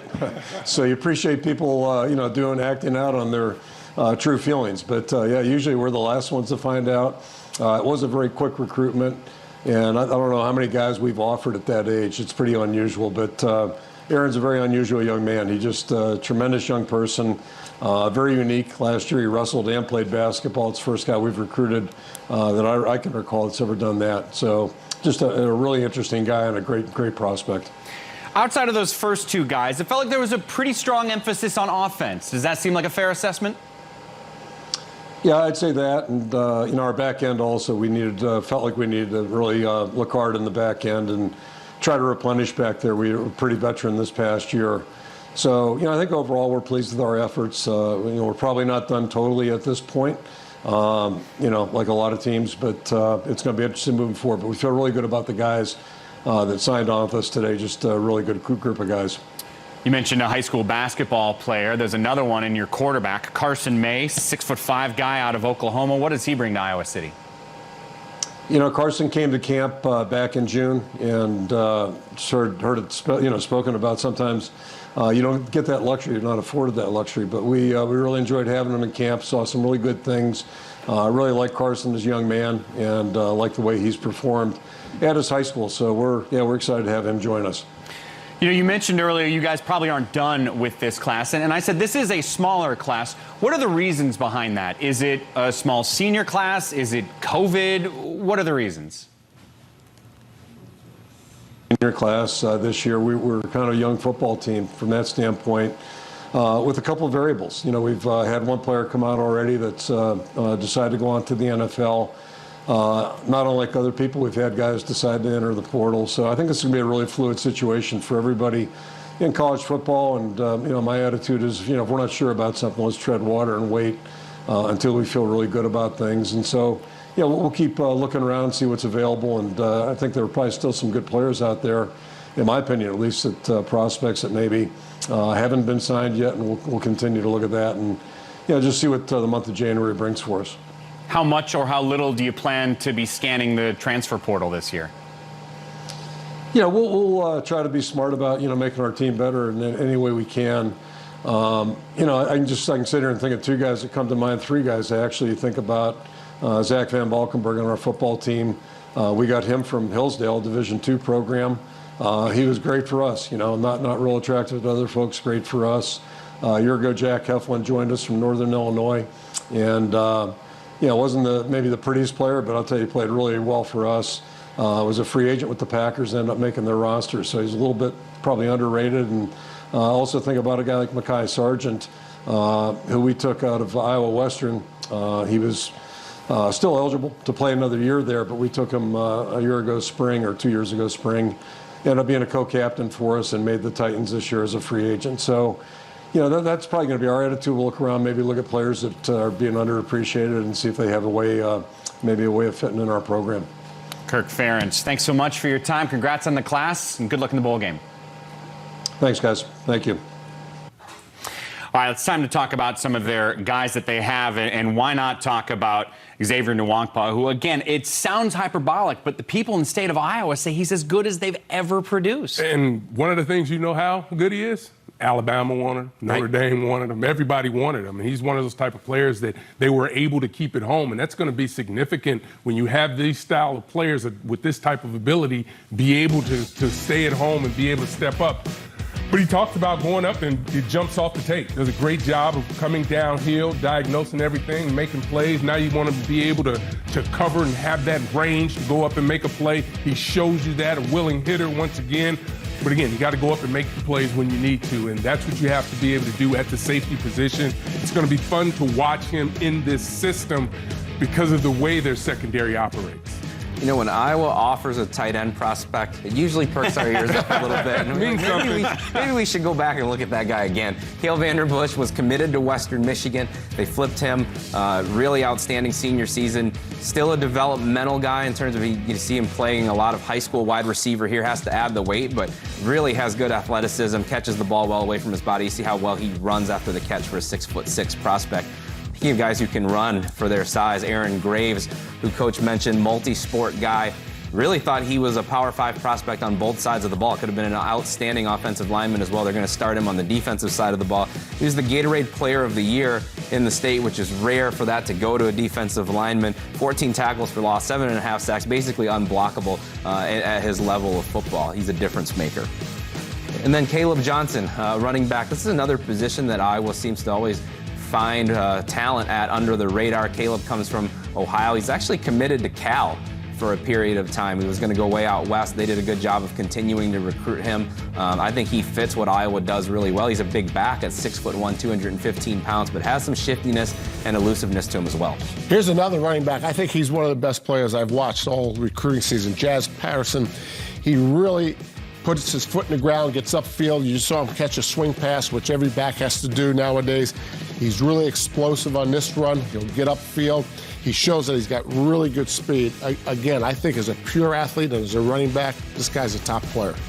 Here's a look at the recruiting map. They do go all over the Midwest and stretch to the Southeast and the West Coast when they have to. It's an Iowa class that has more top 100 kids than they had the last 8 years combined. And while the Indiana Hoosiers are absolutely dominating, this is likely to go down as the greatest group they have ever brought in on signing day. Dasan McCullough, the edge player, a top 60 player nationally. Travell Mullen, Jeff Payne. There's a lot of guys, and Tom Allen has really just been crushing it this signing day. Not every day you get to welcome in a man who is bringing in the most highly regarded class in the history of his program, but that's what we got with Tom Allen right now. Tom, when during this process did it hit you that we're doing it? We're bringing in something really special. Well, it takes time for sure, but I think as we started building this group throughout the fall and through all the different things that we were working through as a staff, we just felt like that it could be a really special group. And I know that these guys believed in what we're doing here. It was neat to see them be rewarded for that by being able to sign with us today. But definitely a lot of hard work by our coaches, a lot of relationships being built over time, and just them seeing that we have a program here that they want to be a part of. So it's very exciting. How much did the great success on the field last year impact this class? Well, I tell you what, this group here, what we were able to do in 2020 was just huge for these guys to see what we can become here at Indiana and be able to show them on that field that they can be able to do great things and do things that are historic, things that haven't happened here in a long, long time. And so even through the challenges of this year, and our guys, they stayed with us. They believe in the foundation that we've laid. They believe in the culture we built here. And these guys saw that they wanted to be part of it. And it's a special, special thing. So I really appreciate them believing in us and wanting to be Hoosiers. So you got this guy, Dasan McCullough. Everybody in the country wanted him. How come? Well, I tell you what, he's long and he's a great athlete and he can play a lot of different positions. I've seen him play safety. He's played linebacker. He can play edge. He's very disruptive, but I tell you what makes him really special. He's a tremendously gifted young man in terms of his character, his work ethic, his toughness. He's a coach's kid. I love coaches' kids. They got a special place in my heart. And he loves to play the game, and he loves to train, and he loves to work. So I think he's going to be a tremendous asset to our program. Travell Mullen's a guy from Florida. What should Hoosier fans know about him? Well, they know his brother, but now they get a chance to know him. We just talked to him about coming here and making his own way.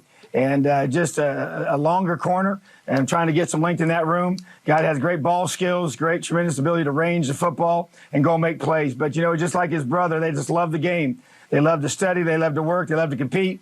And they're going to do things right in the classroom, off the field, and on the field. So just a complete package. Yeah, his brother Taiwan, a talented DB at Indiana. And Mullen comes from Florida. How have you been able to bring so many kids from that state? What have you done to maintain your relationships down there?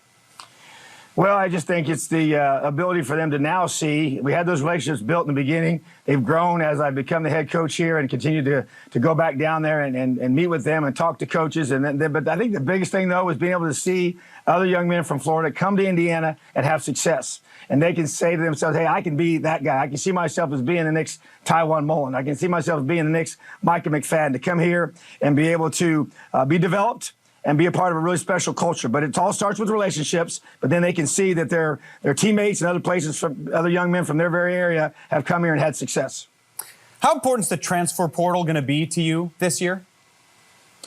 Well, I just think when you have the opportunity to be able to bring in a mature young man that can fill a need on your roster, I think that's going to be very important for us. And so we've already utilized it here at this point, and we'll probably do a little more in the future. But the bottom line is we're still trying to find guys that fit with us, no matter whether they're coming straight from high school or they're coming from another college. So it just gives us a chance to be able to meet some needs at certain positions. And yet there are even more talented guys that you're bringing in straight from high school. A Cincinnati running back, Jeff Payne. Why does he stand out?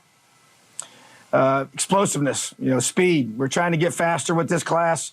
We're trying to get longer with this class. He's got really good vision. What I love, too, he plays defense. He showed a lot of physicality on defense and creating takeaways and making great tackles. But to me, we just got to get more explosive playmakers in our offense to where we're able to get some chunk plays in the run game and then the throw game without having to drive the ball 75, 80 yards, So he provides that for us. I'm really excited about Jeff Brohm. See, this is the reason you can pull in such a great class. You can have the worst earpiece in the history of television, and it doesn't it's rattle kicking my tail right now. Yeah. No, it doesn't fit. No doubt. We don't blink. Hey, we don't blink here in Indiana. LEO, even when it comes to an LEO, earpiece. baby. Exactly. Hey, congrats, No doubt. man. And Soak it up. This is a really cool class. Good for you. Thanks for the time. Thank you so much. Appreciate that. LEO. And the thing is, it's not even a huge class. Yeah. Like, Alan, this isn't like, well, he's bringing in 28 guys. Like, this is just quality that he's bringing to Bloomington. Yeah, there's real quality at the top of the class with a guy like Dasan McCullough and several of the other 4-stars that were mentioned. And, you asked about the year and how that affects the recruiting class. When you talk to recruits from around the Midwest or from around the country, I think they often talk about how genuine Tom Allen is, and that's really helped keep the class. I think he's done a really, really good job of finding talent that fits their program, and that's why even in the face of a season that wasn't what they envisioned, these kids still believe in the future of the program. Right, and if you could just imagine the narrative of someone recruiting against Indiana, right? Yeah, they had that one great year, same old Indiana. You know why they're surviving? You know why they're doing so well? It's personal relationships. I mean, we can talk about the back room, we can talk about the portal. At the end of the day, if you don't have a strong personal relationship, and I'm guessing Tom, again, might be their head recruiter and all his staff, it's about relationships. Why else would you go to Indiana under the present circumstances other than a relationship? Well, I think he does a great job, and what you see on camera is who he is. I mean, he's a genuine person, and that comes across when he's sitting in a living room trying to get young men to come play for him, and I think it really works for him.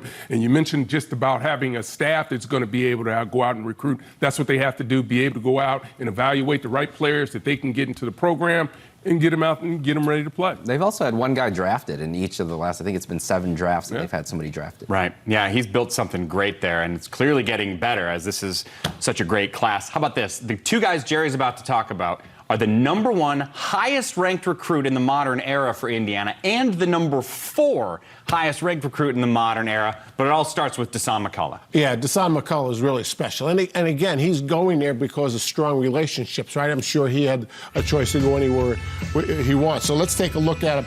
Obviously, he runs really well. He's a contact player. You're going to see him here disengage as the ball goes wide.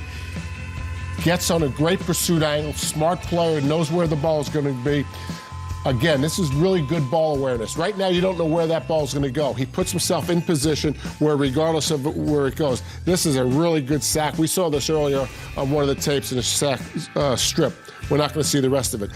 Travell Mullen, cornerback, #1, tracks the ball, picks it. The next play is also, or the third play you're going to see is also a pick. Right here, out in space, be able to make a tackle. The advantage is to the offensive player right there. He has more space. And again, this is the second pick of his highlight, Howard. Really good player. He'll be special early. Yeah, give him opportunity to really help on that back end too. And you look at the running back, Payne does a really good job. He's shifty in the hole, 5'11", 190. But he's one of those guys, I think you can move him around, not just at the running back position, put him into the slot, and then have the ability to throw the ball to him, create some matchup problems. You're seeing him doing a great job there versus the safety. He's going to be a problem and an added weapon for them. What was that? Tackle. Carter Smith is a guy that we raised up to a 4-star during his senior year. A lot of that, we knew he had good tape. We knew he had a great frame. Wanted to see what kind of athleticism he showed. One of the things that really helped see that was he's a high school volleyball player. And to see a guy that big get up in the air and spike the ball and do some of the things he could do athletically, I think there's a whole lot of upside here. They've had some good success at that position, and I think he compares really well to some of the guys who they've had get drafted as offensive tackles. Same thing with Isaiah Jones. You look at how Indiana has had some success with guys like Micah McFadden at that position who weren't particularly highly recruited. They had to win some battles here for Isaiah Jones, though Minnesota was hard after him, as were several other schools. Extremely productive player, a guy who can run sideline to sideline, but can also be physical as a run stopper. I think he's a 3-down guy. Really, really underrated recruiting win, in my opinion, in Isaiah Jones. And then this is their late flip. Brody Foley, 3-star composite guy, but a 4-star for us at 24/7. He was committed to Tennessee, a guy who I think is a complete tight end. When you look at some of the other tight ends we've watched today, some of them are playing wide receiver and doing other things. This is a guy who can stand up and play in the slot, or he can play on the ball. As that signifies, he's a pretty physical player. You see a focus on really just a handful of states for this group, an awful lot from Florida. He's got a great tie to Florida there and continues to bring in good guys. And here's one final note on the truly impressive class that this is for Indiana. He has as many four-star players in this class as he had in the 2020 and 2019 combined, and 2018 and 17 and 16 and 15. That's how good historically this group is for the Hoosiers. About to head to Evanston in a second, but we check out some of the standouts from the Northwestern Wildcats class. Reggie Florima, a wide receiver whose dad was a defensive lineman at Notre Dame in the 1990s under Lou Holtz. Anto Saka, his final three schools were USC, Penn State, and Northwestern, and he is off to Evanston. Well, Pat Fitzgerald just wrapped up his 16th year as head coach in Evanston, and he's joining us now to talk about this class.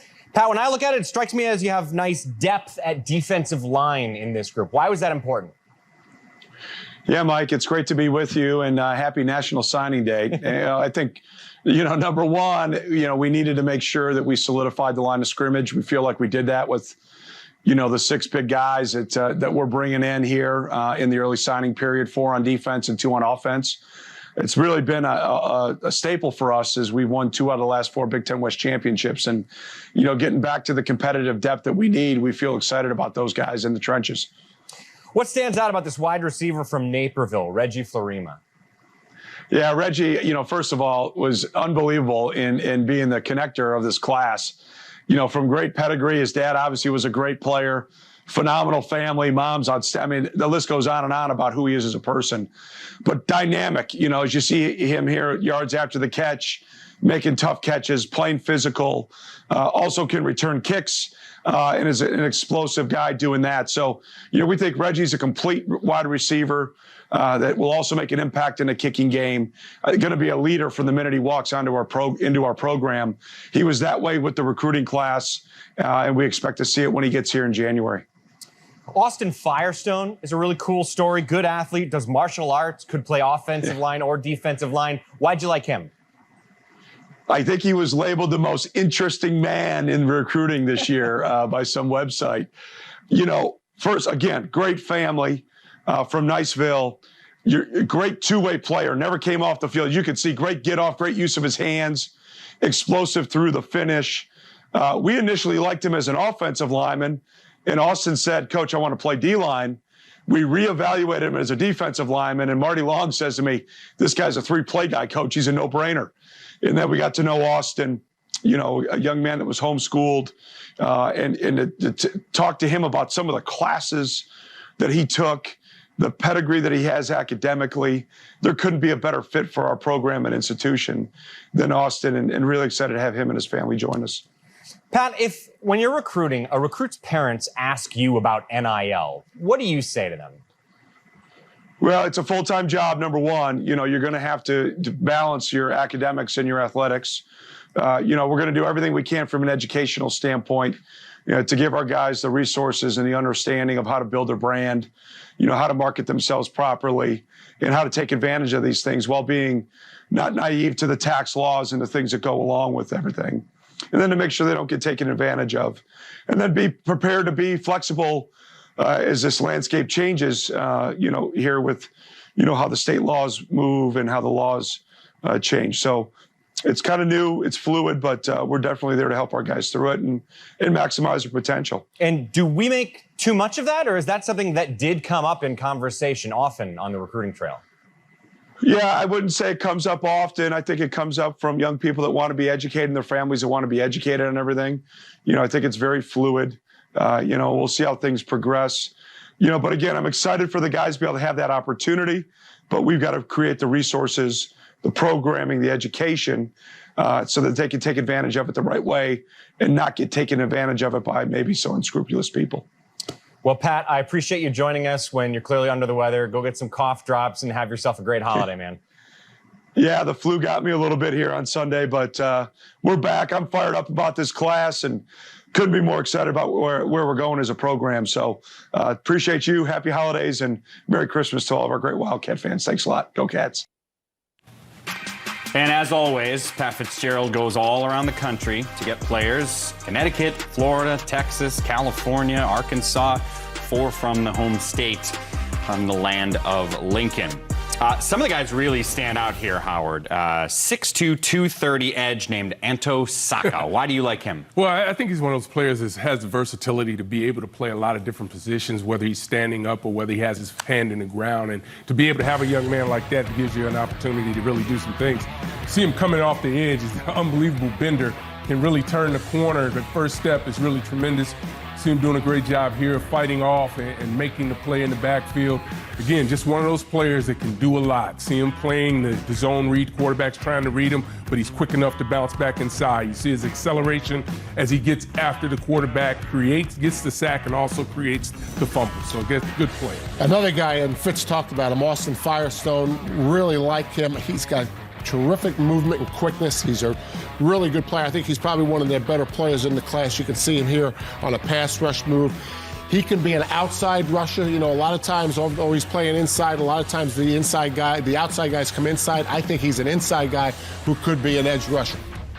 Reggie Florima, a big wide receiver who we're impressed with how well he ran after the catch for a bigger guy. He fits the mold of what they've had success with. You know, Austin Carr, Ramad Bowman, bigger guys with good ball skills. He's very much in that mold. He's going to come in, very well-schooled, good route runner. I think he has a chance to be a really, really good player for him. It fits what they do in their system. But, you know, like I said, for a bigger guy, you see what he's doing here on a punt return. He's not just a big body that can win contested balls. Really good offensive line class. That's something we've come to expect from them. They've done a really good job at the position, and that's starting to pay some dividends here. Danny McGuire is a guy who could have left the state, could have gone to a lot of other Big Ten schools, stays at home with Northwestern. Very strong, physical player. See him here playing left tackle, but he can give them depth at several positions. I think he can play inside. I think he can play right tackle. Kurt Anderson's done a really good job with that group, and that has bared some fruit with McGuire and then Nick Herzog, who they got out of the state of Kansas. The in-state schools recruited him there. He had some other offers. Iowa was another school who recruited him. Northwestern did a really, really good job in this recruitment. Playing tackle as well. I think he's going to move inside at the next level, but a really good athlete, explosive, has trained hard. He's another one that I think Kurt Anderson's going to be able to mold into a really good player for the Wildcats. On the whole, it feels like a classic Pat Fitzgerald class, not in terms of just talent, but regionally where he gets it. It's exactly what you expect from Pat Fitzgerald.